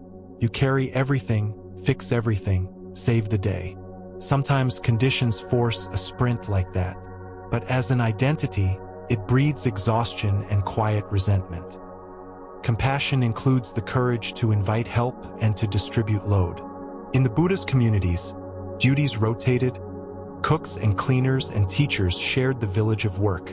You can build small versions of that even in modern teams. Ask for a hand, offer a hand. Choose one task to share. If it feels right, write a short, clear request. Could you take the first pass on X? I will review by Y. Offer one small support to someone else without drama. Want me to stage the deck? You can pause anytime. Mutual care is not weakness. It is infrastructure for sane effort. When identity softens, language follows. You stop speaking in absolutes about yourself. You stop sentencing yourself to permanent roles. You begin to use gentler, more precise words. Today, often, sometimes words that let tomorrow be different. This is not a trick. It's how the mind learns to see possibilities. Microlanguage for a kinder self. Add right now. If it feels right, whenever you make a hard judgment of yourself, add the words right now and see what opens. I'm scattered becomes I'm scattered right now. You can pause anytime. Right now invites action. It tells the nervous system that you are not trapped. Compassion is also practical. It shows up in your schedule. A schedule without margins is unkind. Back-to-back-to-back meetings teach the body that breath is optional. Compassion adds a 5-minute gap so the body can be human, bathroom, water, one window gaze. Compassion staggers tasks that require different kinds of energy so the same muscle isn't burning all day. Compassion plans recovery after a push. This is not luxury. It is maintenance. Tiny margin. If it feels right, look at tomorrow and create a single 5-minute margin in a place that currently has none. Use it to breathe, to stretch, to write one grounding sentence. You can pause anytime. Feel how a small space changes the tone of an hour. In leadership, identity can harden into the one with answers. Compassion for your team and yourself means letting others shine and letting yourself learn in public. Clear seeing here sounds like, I don't know yet, and here's how we'll find out. Acceptance says, we missed that. Let's adjust. Release lets you set down image management and pick up truth. Your calm honesty becomes the room's permission to be real. A leader's micro-practice. Name uncertainty, hold direction. If it feels right, when answers are unclear, say, we don't know X. For the next day, we'll do Y to learn. We still aim for Z. You can pause anytime. Ambiguity shrinks when it is named and paired with the next move. Let's talk about compassion for parts of you that you don't like. The inner critic we met earlier. The procrastinator. The flare. In practice, we do not exile these parts. We learn to talk with them. Often each one has a sincere intention under clumsy methods. Protection, rest, recognition. When you meet the part with warmth, it quiets enough to negotiate. Tea with a part. Bring to mind a part of you that hijacks your day. If it feels right, picture offering it tea not to indulge but to listen. Ask it, what are you trying to do for me? Then ask, what could we try that would help without hurting? You can pause anytime. Write down one small agreement. For example, the procrastinator might agree to a 5-minute start in exchange for a guaranteed stretch after. Compassion is diplomacy inside your own country. We can also extend compassion in tiny stealth ways that change group weather. A simple thank you that names a behavior, not a vague trait. A meeting opened with one breath and a check on energy, not as therapy, but as reality. A note sent to someone who handled a tough call with steadiness. These small acknowledgments say, "I see you." People relax when they feel seen. Name the good specifically. If it feels right, once today or tomorrow, thank someone with a concrete sentence. The way you paused before answering calmed the room. You can pause anytime. Specifics land. They build the identity of someone who contributes instead of someone who must perform. Identity lightening also means letting your story expand. You might have decided long ago that you are not a numbers person or not creative or not a leader. Those sentences may have protected you when you were criticized or scared. They may now be cages. Compassion for the younger you who needed them can coexist with an experiment. What if you are allowed to learn the thing you labeled off-limits? Beginner's ticket. Choose one small skill at the edge of your story. If it feels right, spend 15 minutes with it this week as a beginner, no scoreboard. Watch a short tutorial, ask a friend, try a tiny exercise. You can pause anytime. Learning without identity pressure builds a flexible mind that weathers work better. When compassion grows, identity loosens, and stress has fewer rigid surfaces to strike. You become like a reed in water. Upright, yes, but able to bend without breaking. This isn't about being anyone's doormat. It's about being your own ally. The quiet power of an ally is different from the flash of a hero.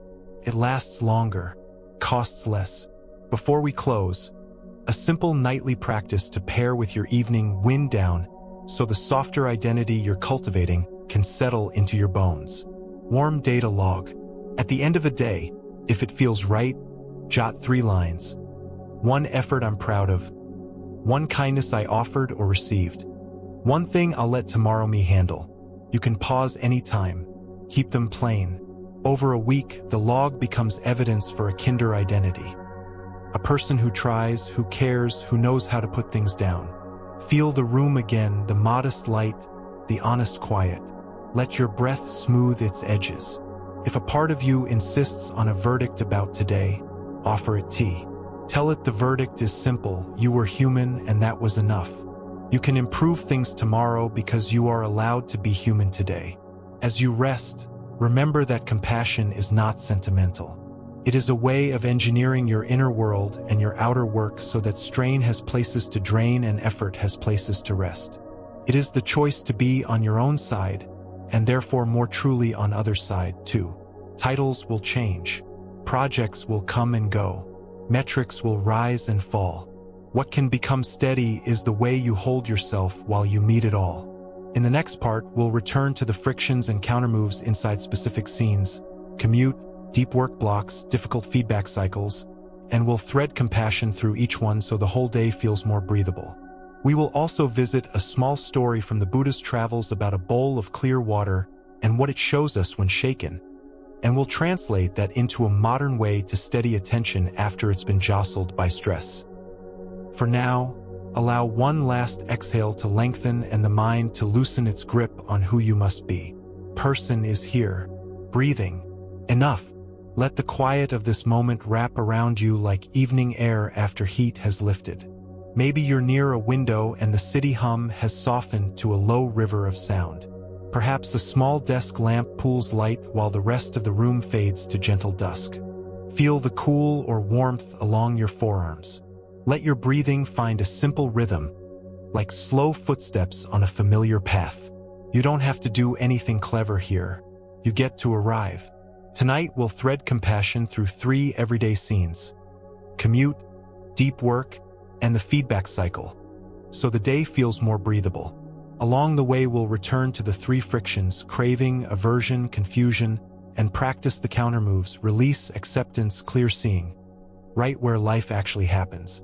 And we'll sit with a small teaching story about a bowl of clear water, shaken and settling, as a way to steady attention when stress jostles you. Begin with the commute, whether it's a train ride, a bus, a bike, a car, a crowded sidewalk, or the 10 steps from bedroom to kitchen table. Commutes are thresholds. Without care, craving grabs at a day's worth of headlines. Aversion groans at delays. Confusion floods your attention with inputs before you've even chosen who you want to be.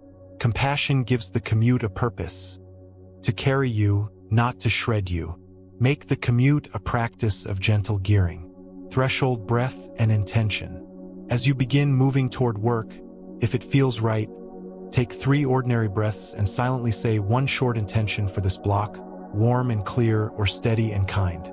You can pause anytime. If you're driving, let the intention sit on the out-breath at a red light. If you're walking, match it to 5 steps. The words don't have to be special. They just have to be yours. Commutes also offer a laboratory for release. Traffic stalls, a train is late, a scooter cuts too close. The nervous system bristles. Release isn't approval of bad behavior. It's loosening your own grip so you don't drag the jolt into the next hour. Try a simple move at the first sign of tightening. Exhale to the soles. If it feels right, imagine your exhale traveling down the back body into your feet. Let the shoulders drop by 2%. Whisper inwardly, let go of what I can't move.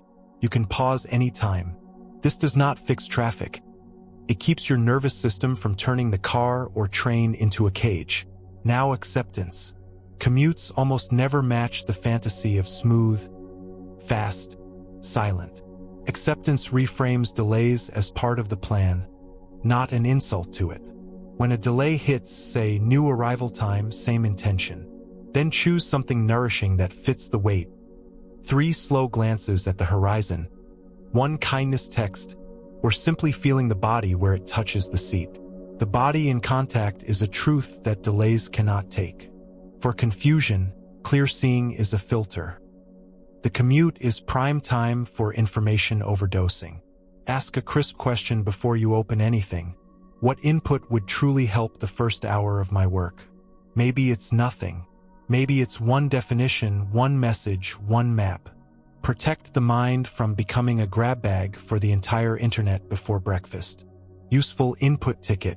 If it feels right, allow yourself exactly 1 useful item during the commute, 1 article section, 1 podcast segment, 1 message thread, and stop. You can pause anytime. The stop is the practice. You are training a mind that can choose. Sometimes the kindest commute practice is silence. Not forever.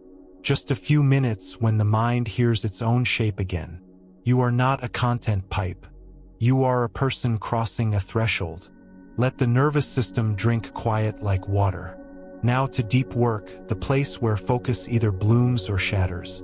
Craving distracts you with novelty. Aversion pushes you away from the stretch. Confusion steals the first step. Compassion designs conditions your future self will thank you for. We begin not with a rule but with a ritual simple enough to repeat daily. Open and anchor. If it feels right when you start a deep block, clear a square foot of your desk or screen. Place 1 object there. A plant, a pen, a smooth stone, a sticky note with your guiding word. Take 1 slow exhale as your eyes rest on it. Whisper the first verb you'll do. Outline, draft, compare, review. You can pause anytime. This 3-part opening, space, object, verb, tells the body it is safe to focus. Release helps you hold the work without strangling it. When you feel the jaw tense or the cursor blink like a dare, loosen by 5%. Perfectionism often tries to enter through the first sentence or the first line of code. Meet it with a gentle imperfection on purpose, an intentionally ordinary sentence, a placeholder function name. Movement first, polish later. First ugly, then true. If it feels right, allow the first 2 minutes to be deliberately imperfect. Write or build something slightly clumsy. Then ask, what's 1 true piece here? Keep that and move forward. You can pause anytime. This is not lowering standards. It's dissolving fear's crust so the work can breathe. Acceptance in deep work acknowledges your actual bandwidth. Some days your mind can climb. Some days it can stroll. When you push a strolling mind to sprint, it rebels with distraction. When you accept the day's capacity and choose the right size step, attention cooperates. This is the middle way applied to concentration. Size the step. If it feels right, check your energy and choose the step that fits. Climb, design a hard section.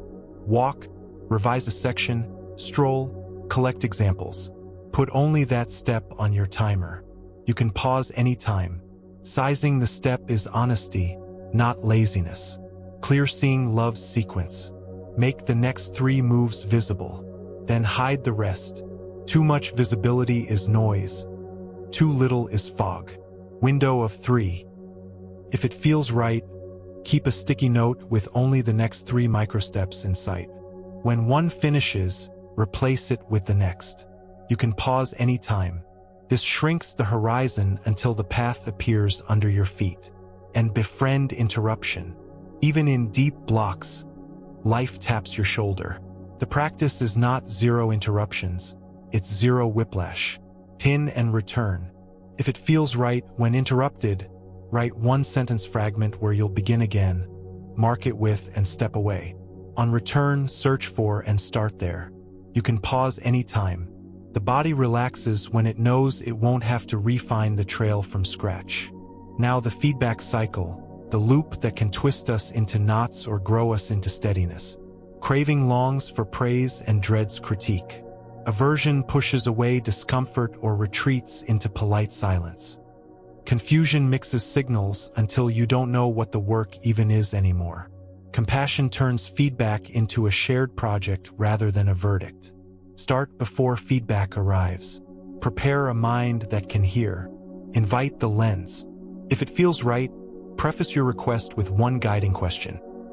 I'm especially curious whether the flow makes sense between sections 2 and 3, or please read for clarity, not polish.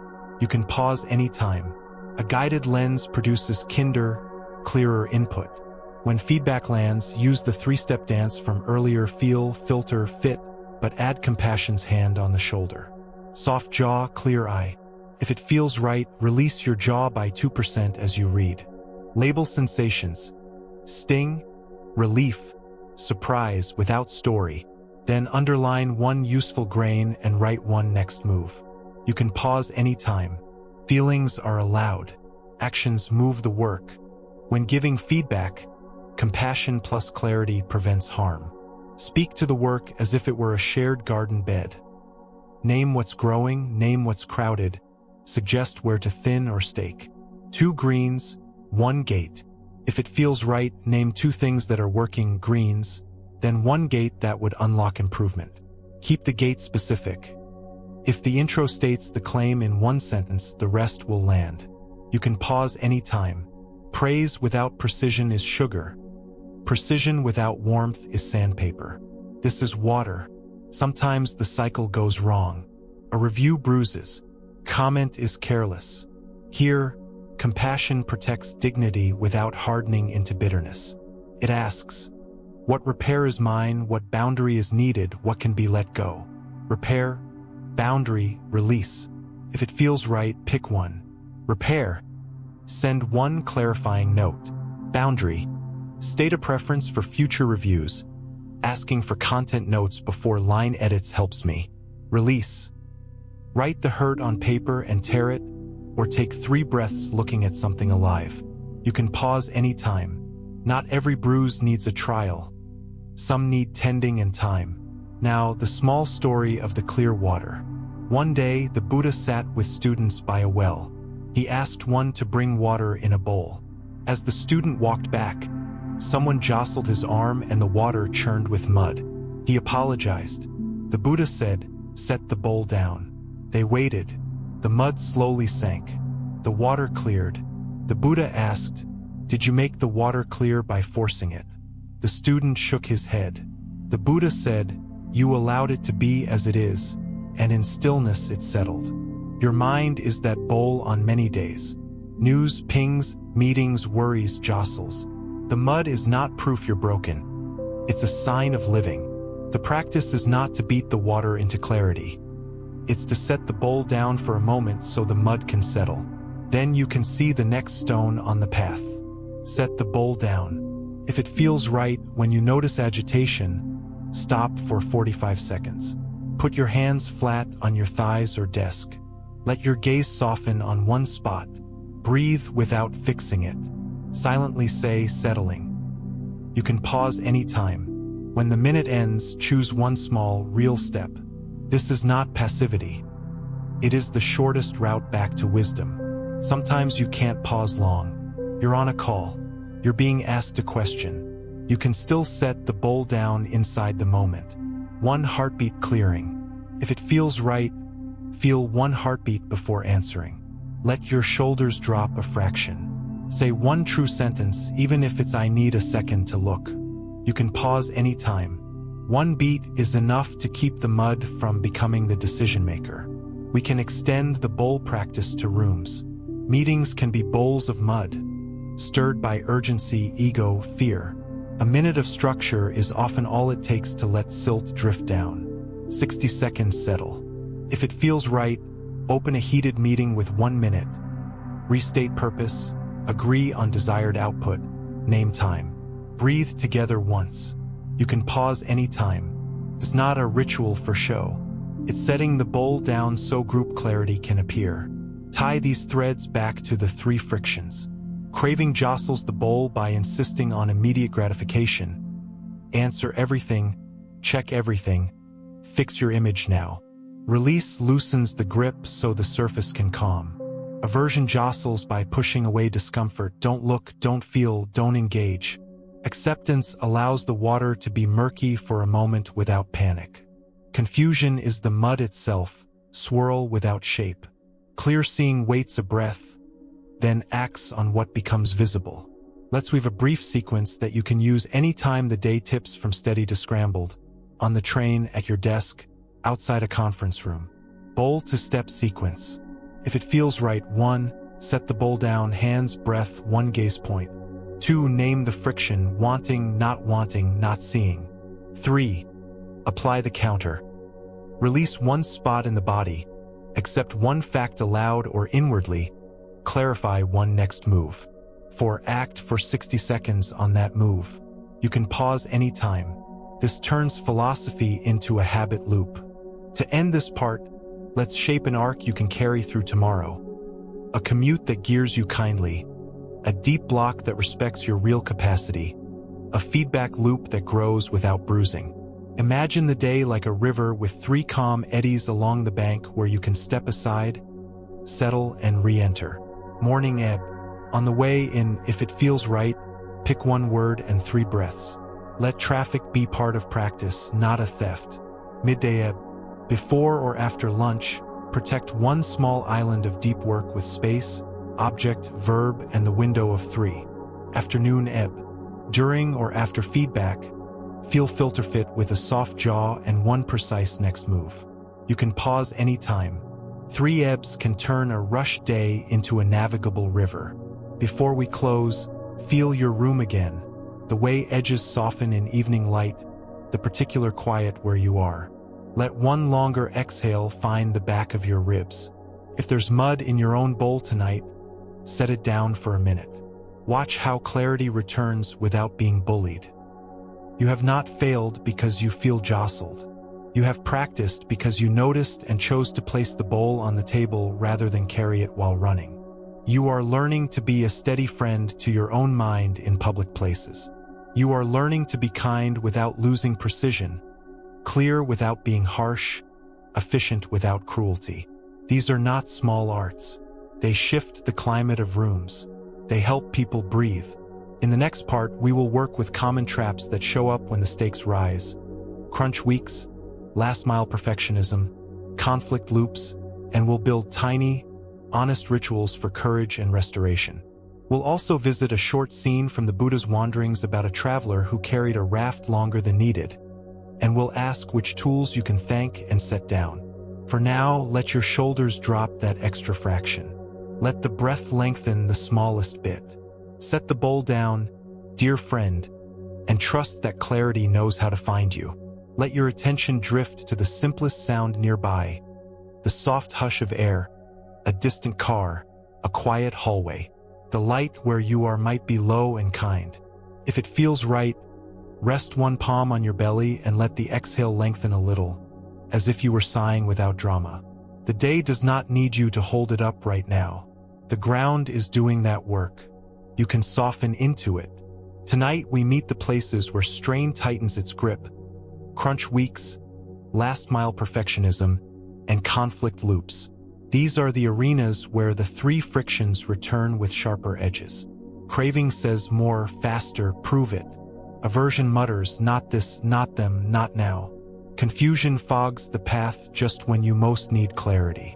Our countermoves are the same: release, acceptance, clear seeing, braided with courage and restoration.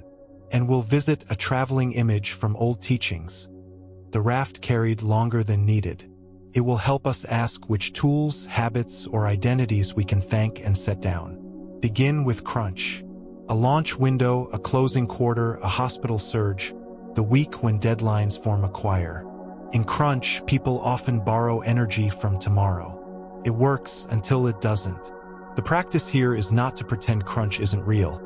It is to work like a seasoned mountain hiker. Steady cadence, light pack, planned rests, clear signals. Right effort becomes a metronome rather than a whip. Crunch cadence. If it feels right, choose a repeating rhythm for the next sprint. 40 minutes on, 5 minutes off, or 50 and 10. In the on, pick one chunk and move it with modest care. In the off, do one body kindness. Water, stretch, step outside, 2 slow breaths at a window.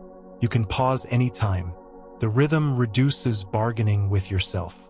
It also protects the team from the brittleness that comes when everyone tries to sprint the entire marathon. Release in crunch looks practical. You set down non-critical polish. You decline optional meetings.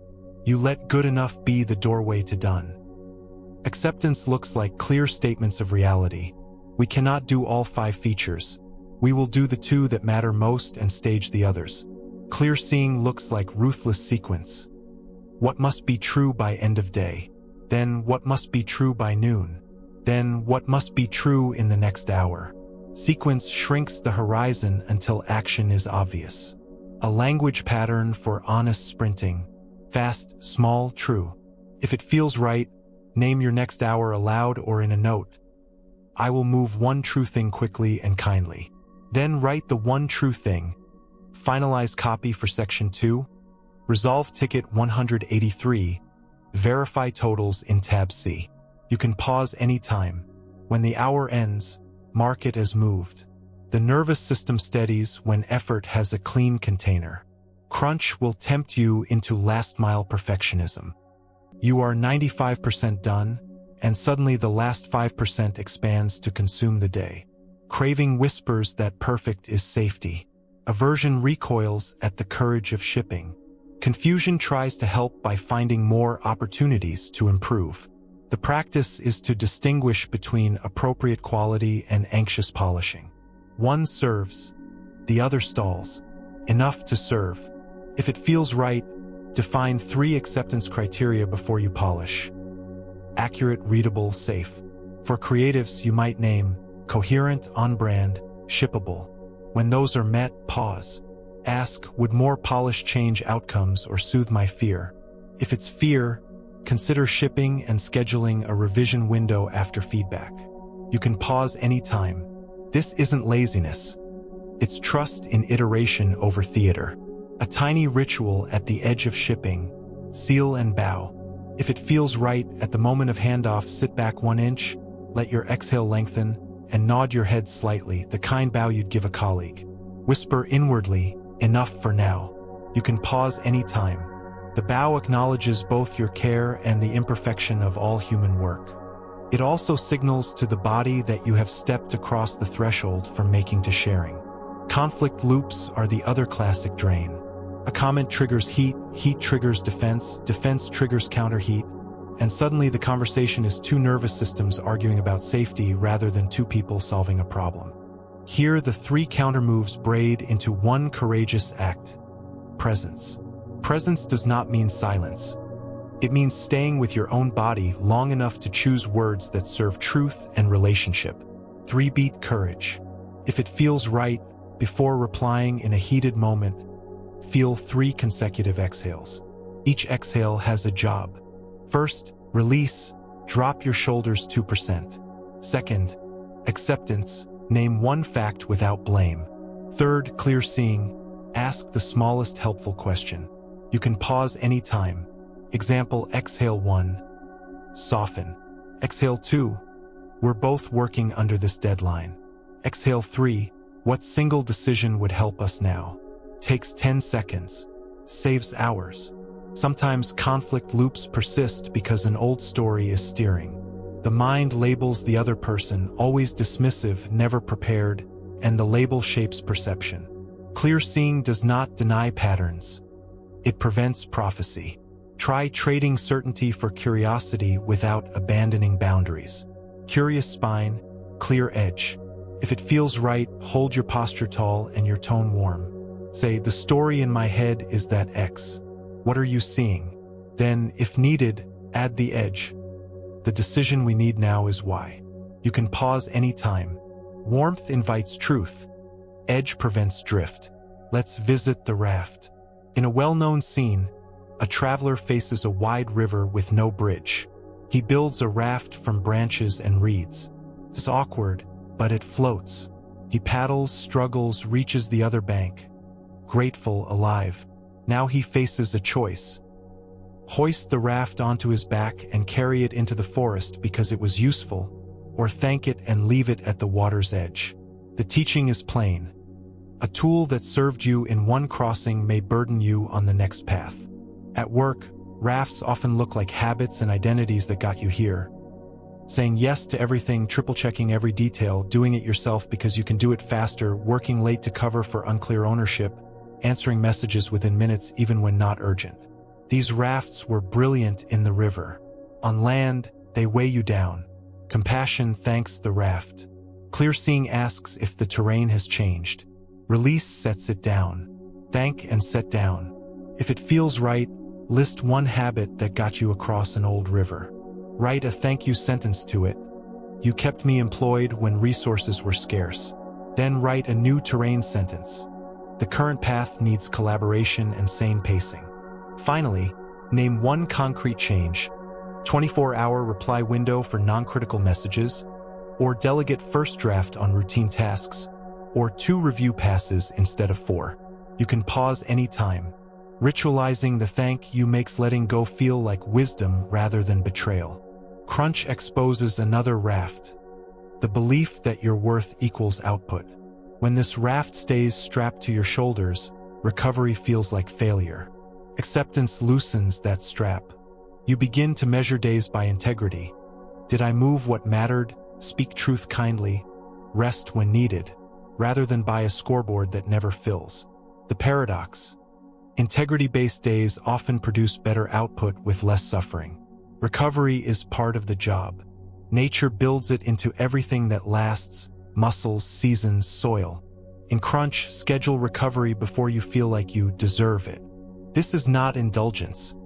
It's architectural compassion. Micro-restore between rounds. If it feels right, after 2 focus blocks or 1 intense meeting, take 90 seconds for one of these. Forehead to cool surface, 3 slow sips of water, stretch your side body with 1 long reach, look at something green or step outside for 5 breaths. You can pause anytime. Tiny restoration keeps you from borrowing tomorrow's peace. When you cannot rest yet, you can still de-threaten the moment. The body reads your inner talk. Swapping harsh urgency for kind clarity changes chemistry. Kind tempo kue. If it feels right, replace hurry now or else with move quickly and gently for 10 minutes. Then begin one piece. You can pause anytime. The nervous system works better when it isn't defending itself from you. A not many of us know is last-mile image work. You begin imagining how the work will be seen and start sculpting perception rather than improving substance. The more you sculpt, the more anxious you feel. Clear seeing returns you to function. What is this for? What outcome must it create? Function first tends the spine of the thing. If image matters after, you can add a jacket. But jackets on bent spines look strained. Function check.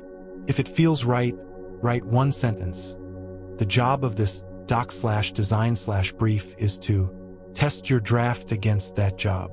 Cut 1 flourish that doesn't serve. You can pause anytime. Cutting a flourish can feel like loss. It is often relief. Let's touch conflict loops in writing the email that could ignite.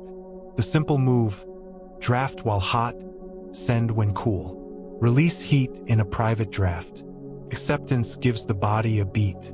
Clear seeing edits for purpose. Hot draft, cool send. If it feels right, write the heated message in a private note. Walk once around the room or to the sink. On return, ask, what outcome do I want? Keep only sentences that move toward that outcome with clean specificity. You can pause anytime. Often the email becomes half as long and twice as effective. Courage deserves its own micro-practice. Many of your knots live at the edge of a necessary ask or a necessary no. Courage is not the absence of fear. It is fear plus values plus one step. The body can be taught a doorway into that step. Courage breath to speak. If it feels right, before the hard sentence, inhale as if widening your back. Exhale while silently saying the first 5 words. Then speak them aloud as your next exhale begins. You can pause anytime. The timing keeps your nervous system from spiking as you cross the threshold into clear speech. When crunch ends, the system may want to stay in sprint mode. If you don't mark the end, the nervous system lingers in vigilance. Offer a closing ritual so your body can trust the river has narrowed again. Unstrap the raft. If it feels right at project close, gather the team for 10 quiet minutes. Name 3 things that went right, 1 thing to iterate, and 1 raft to set down. Thank the raft aloud. You can pause anytime. Then schedule a real margin, a half day with no meetings next week, a late start after a night push. Recovery planned is recovery permitted. There will be seasons when none of this feels available. The ward is short-staffed. The quarter is unforgiving. The family needs you. On those days, make the practice microscopic. Instead of a block, a single sentence. Instead of a walk, 3 steps and 1 window glance. Instead of a conversation overhaul, a gentler first phrase. The point is not to be ideal. It is to keep a pilot light of kindness lit so you can find your way back when conditions change. Before we close, bring to mind 1 current knot, deadline pressure, a stuck draft, a recurring tension with a colleague. Let it be here without trying to fix it yet. Feel your seat. Let your jaw unhook by a fraction. Whisper inwardly, set down what I can, yes to what is here, see 1 next step. If a single doable move appears, send the 2-line check-in, rename the file clearly, ask for the constraint in a sentence, note it. You are not solving your whole life tonight. You are changing how you meet it. There's a quiet respect that grows when you work this way. People sense steadiness. They trust your word. They relax around you. Not because you're perfect, no one is, but because you keep choosing presence over panic, clarity over theater, kindness over performance. This is leadership no matter your title. Feel the room again, the way the light sits, the small faithful sounds. Allow 1 longer exhale to ripple through your back. You have carried rafts that saved you. You can thank them. You can set some down. You can keep the ones that still serve. You can cross the next river without strapping every old branch to your shoulders. In the next part, we'll turn toward compassion's wideness. How your steadiness becomes a blessing for teams, families, and strangers you brush past in hallways, and we'll practice identity lightening and belonging at scale. We'll also craft an evening wind down you can rely on, a gentle sequence that closes the workday gate so rest can be rest. For now, let the breath smooth itself. Let the corners of the room soften. Trust that the path is made 1 true step at a time, and you are already stepping. Settle back and notice the soft weight of your head on your neck, the way your shoulders know how to slope when you let them. Maybe a night breeze moves the curtain a finger's width. Maybe there's the gentle rumble of a train a few blocks away or the faint chorus of insects if you live near trees. Let your breath travel the easy route it prefers. You don't have to tweak it. Just notice how an unhurried exhale makes the room feel wider, as if a window quietly opened inside the chest. Tonight we widen compassion and lighten identity at scale. How your steadiness becomes good weather for a team, a family, even a hallway full of strangers. and how the way you hold yourself changes the climate you walk through. We'll do this without mystique. Compassion here is not a halo. It's a trainable stance. Identity lightening is not self-erasure. It's flexible strength. And we'll weave in small practices you can carry into normal rooms with fluorescent lights and coffee cups, where the three frictions, craving, aversion, confusion, still pop up in new costumes. Begin with a simple fact. Moods are contagious. Neuroscience and old wisdom agree. Yawns spread, tension spreads, steadiness spreads. You already know this from rooms where one calm person shifted the tone just by being honest and grounded. Compassion, as we practice it, is not sentimental warmth. It's a practical choice to reduce unnecessary suffering, yours and others, and to move work forward with less collateral damage. This choice happens sentence by sentence, glance by glance, calendar block by calendar block. Consider the microclimate of a morning stand-up or team sync. Craving often shows up as the urge to showcase, to rack up praise. Aversion shows as eye rolls or a hard shell when plans change. Confusion shows as vague updates and fuzzy ownership. Compassion changes the goal from impress to help. Identity lightening shifts the inner narration from I am the expert to I am a person contributing my piece. The effect is small but cumulative. Conversations get shorter, clarity grows, people breathe easier. Try a tiny stance you can adopt without telling anyone. Aim to help, not shine. Before you speak in a group, if it feels right, let one breath out and ask inwardly what sentence would truly help right now. Say that and stop. You can pause anytime. This trims theater and feeds the shared brain. When craving whispers for one more sentence to burnish your image, release the urge by 2% and let the silence do its work. Identity lightening at scale means not making yourself the center, even of your own self-concept. That's different from self-neglect. It's remembering that value flows through roles, not from a fixed identity stamped on your chest. When you loosen that stamp, you become easier to work with and easier to live with. A friend becomes a better friend when they're not performing friend, but actually listening. A leader becomes a better leader when they stop protecting the leader mask and start protecting the people and the purpose. A practice to decenter identity without shrinking. Role in service, person at ease. Before a meeting, if it feels right, name your role in one plain line.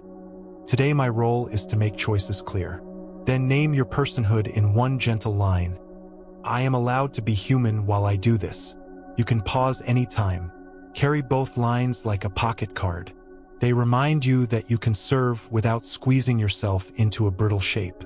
Compassion in teams grows with accurate attention. You can train yourself to notice what minds actually need. The quickest way is to listen for the verb under the words. Someone talking fast may be asking to slow. Someone delaying might be asking for help. Someone rigid might be asking for safety. You don't need to psychoanalyze, you need to ask one clean question. Name the verb, offer a thread. If it feels right when a conversation jams, say, I'm hearing we might need, clarify, decide, slow, stage. Would it help if we, one action? You can pause anytime. This converts room weather into a move. Clarity reduces confusion. An offer melts aversion. A thread of next steps eases cravings itch to control everything at once. Compassion also means refusing hidden labor that breeds resentment. Hidden labor sounds like you silently rewriting everyone's slides at midnight or always taking notes while others talk, because you've labeled yourself the reliable one. This is where identity lightening meets boundaries.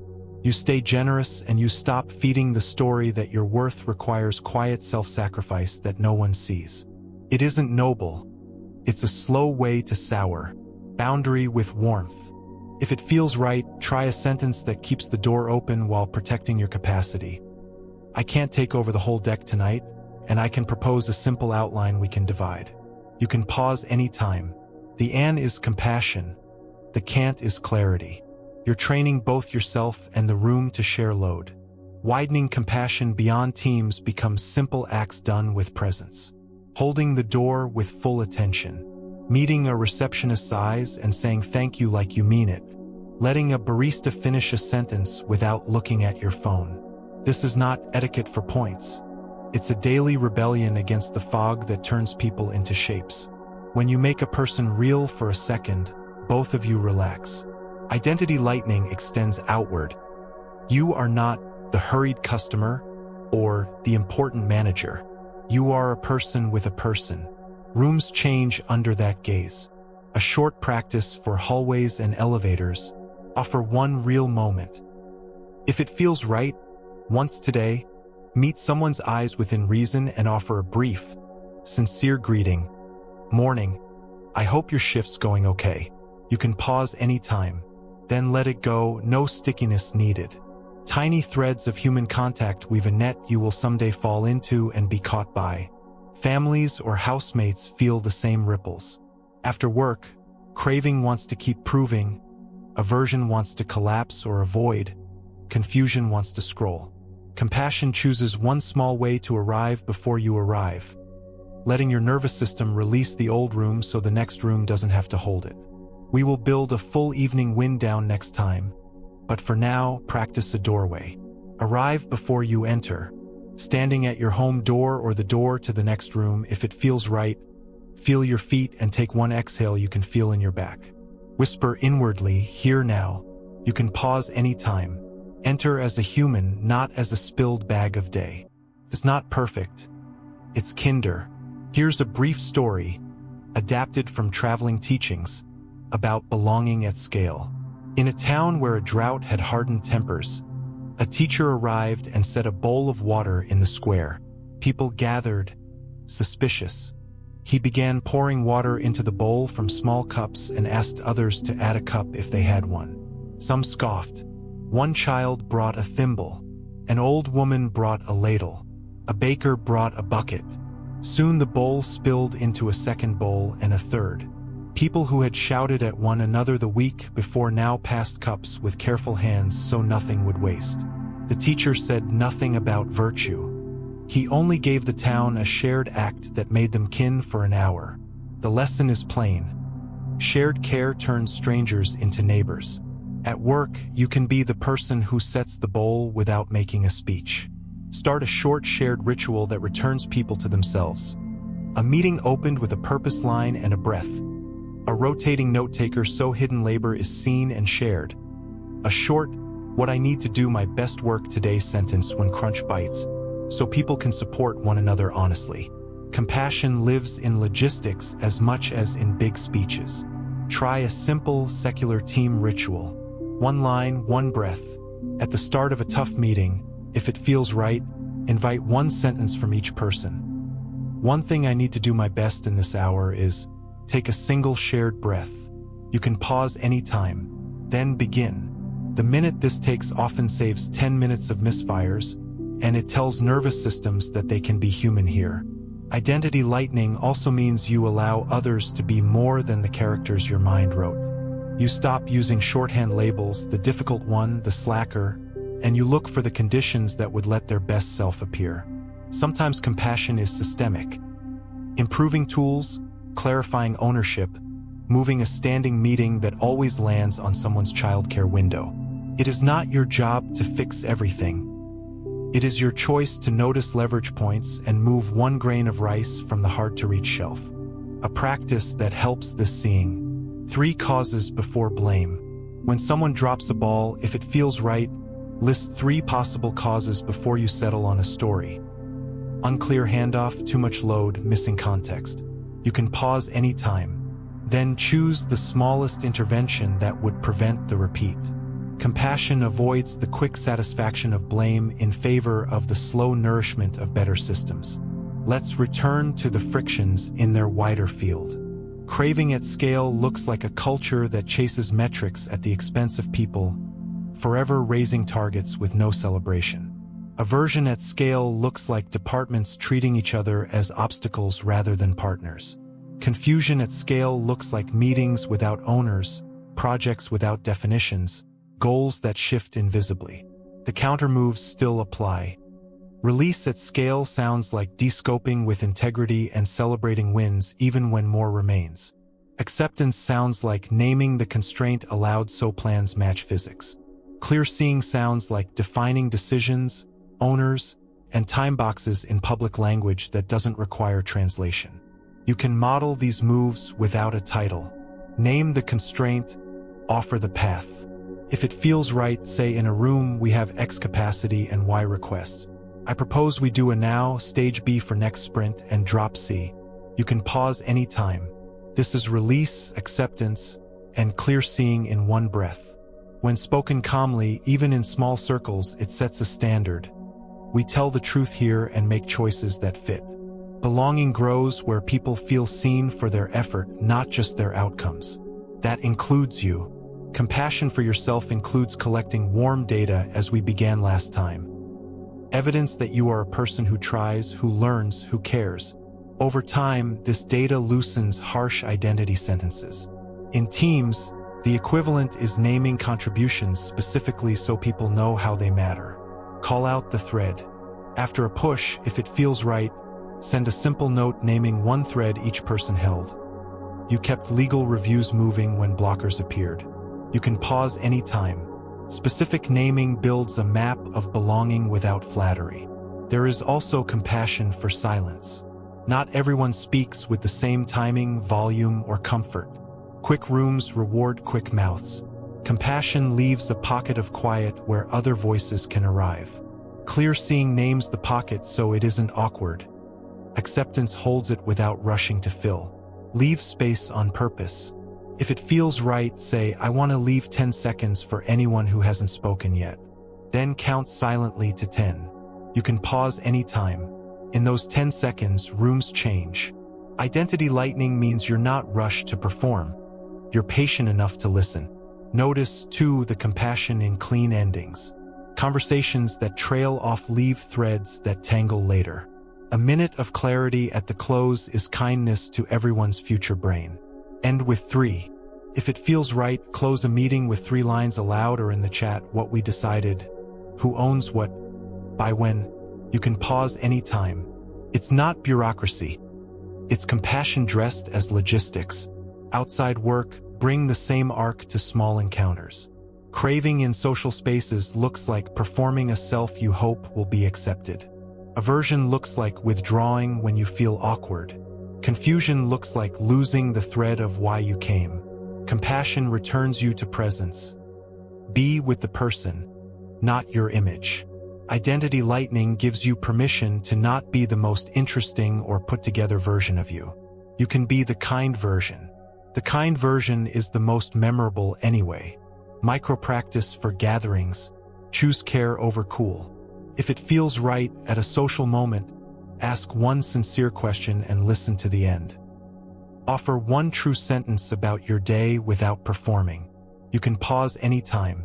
People remember how you made them feel, not how clever you sounded. In families, belonging at scale begins with repair. No room is free of snags. Compassion makes repair faster. When voices rise, someone can be the bowl setter. It doesn't have to be you every time, but you can model a line that carries wisdom without weight. Repair line. If it feels right, try that came out sharp. Let me try again. The version I mean is, you can pause anytime. The moment you model repair, identity lightens for everyone. People stop defending the old sentence and start building the new one. There's an image from the Buddhist travels that fits here. A group crossing a dusty road finds a bird's nest that has fallen in wind. Some hurry past. One person gently returns it to the crook of a branch. The world is full of fallen nests of many kinds. A colleague's frayed edge, a family member's clumsy sentence, your own tiredness disguised as annoyance. Compassion isn't always a grand rescue. Often it's a quiet hand returning something to a steadier place. Practice for daily nests. Put one small thing back. If it feels right, each day return one thing where it belongs. An object, a line of text to its rightful file, a wandering thought to the breath. You can pause anytime. Order creates a hum that reduces background stress for everyone who shares your space. Identity lightening also means borrowing identities as needed. Some days you are the student, some the teacher, some the witness, some the quiet hand on the kettle. Rigidity in identity makes you brittle. Range makes you resilient. In Zen, there's a story of the old man who was a carpenter, a poet, and a cook, depending on the season. He served the whole by serving the moment. You don't need new titles. You need permission to rotate hats without judging the value of each hat. Hat-Rotation check. If it feels right, in the morning name which hat will lead for the first block: learner, builder, connector, caretaker. You can pause anytime. Let that guide your tone and pace. At midday, rotate if needed. This is playful and also strategic. It keeps your effort matched to the terrain. Before we close, let's ground all of this widening into a simple arc for belonging that you can carry tomorrow. It's 3 breaths scattered across the day, each with a sentence. Breath 1, morning. I will make one thing easier for someone. Breath 2, midday. I will see one person as a full person. Breath 3, evening.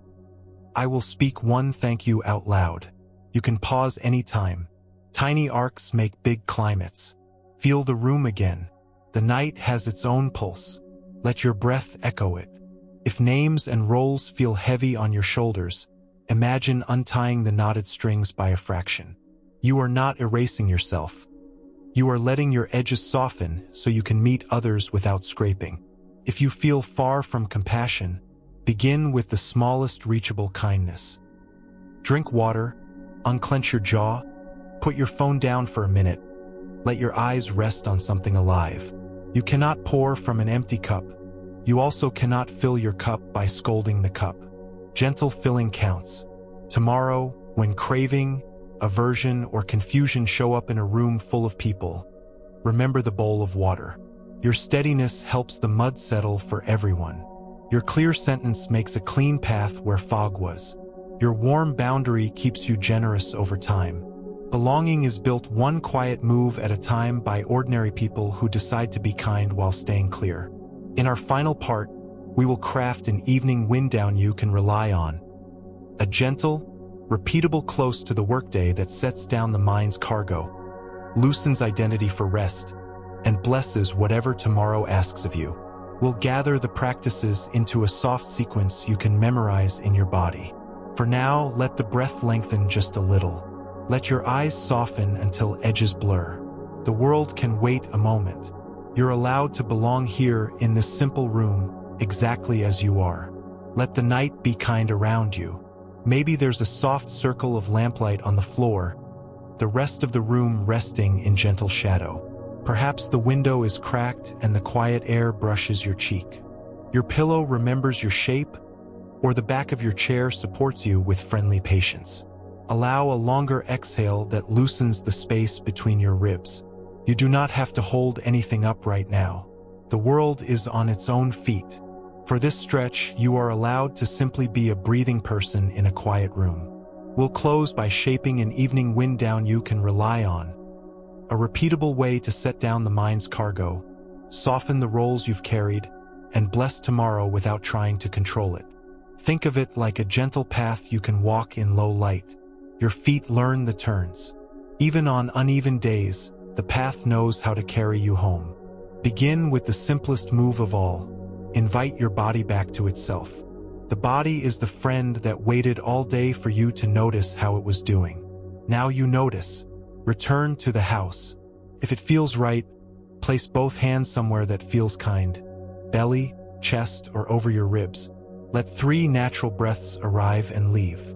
With each exhale, imagine a soft porch light flicking on inside. You can pause anytime. Tell your body, in words a child would understand, we're home. The mind will offer you tabs to reopen. Numbers, lines spoken, looks that puzzled you, the message you want to rewrite in your head. None of this is wrong. It's just momentum. We'll create a small place to set these down, not to erase them, but to give them somewhere to sleep that isn't your nervous system. The linen basket. If it feels right, open a note or use a scrap of paper and write 3 categories. Carry forward, can wait, let go. In 2 or 3 plain phrases, drop today's leftovers into one of these baskets. Follow up Dana Tuesday. Budget check Friday. Dentist reschedule. Then put one tiny dot beside the single item you will stage for tomorrow. You can pause anytime. When done, fold or close the note and place it somewhere outside the bedroom or out of sight. The baskets don't solve everything. They teach your mind where to put things when it wants to pace. Now we tend the body again. Stress leaves fingerprints. The jaw, eyes, shoulders, back, belly, hands. All the places that did extra work when life asked. Lamp and curtain. If it feels right, imagine that each exhale dims a lamp behind the eyes and lowers a curtain over the forehead. Loosen the tongue from the roof of the mouth. Let the shoulders sink by a few millimeters. You can pause anytime. If you want, trace a slow circle with your head, like a moon drifting behind clouds, then settle. Bring in the three inner powers one last time as a sequence that becomes muscle memory. Release, acceptance, clear seeing. Release whispers. Put down what is not yours to carry through the night. Imagine the invisible satchel of other people's moods, of unfinished loops that can only be finished in daylight, of imaginary arguments. Let the satchel slide off your shoulder to the floor, where it waits politely. Acceptance says, this day was this day. Not the day you would have crafted by hand.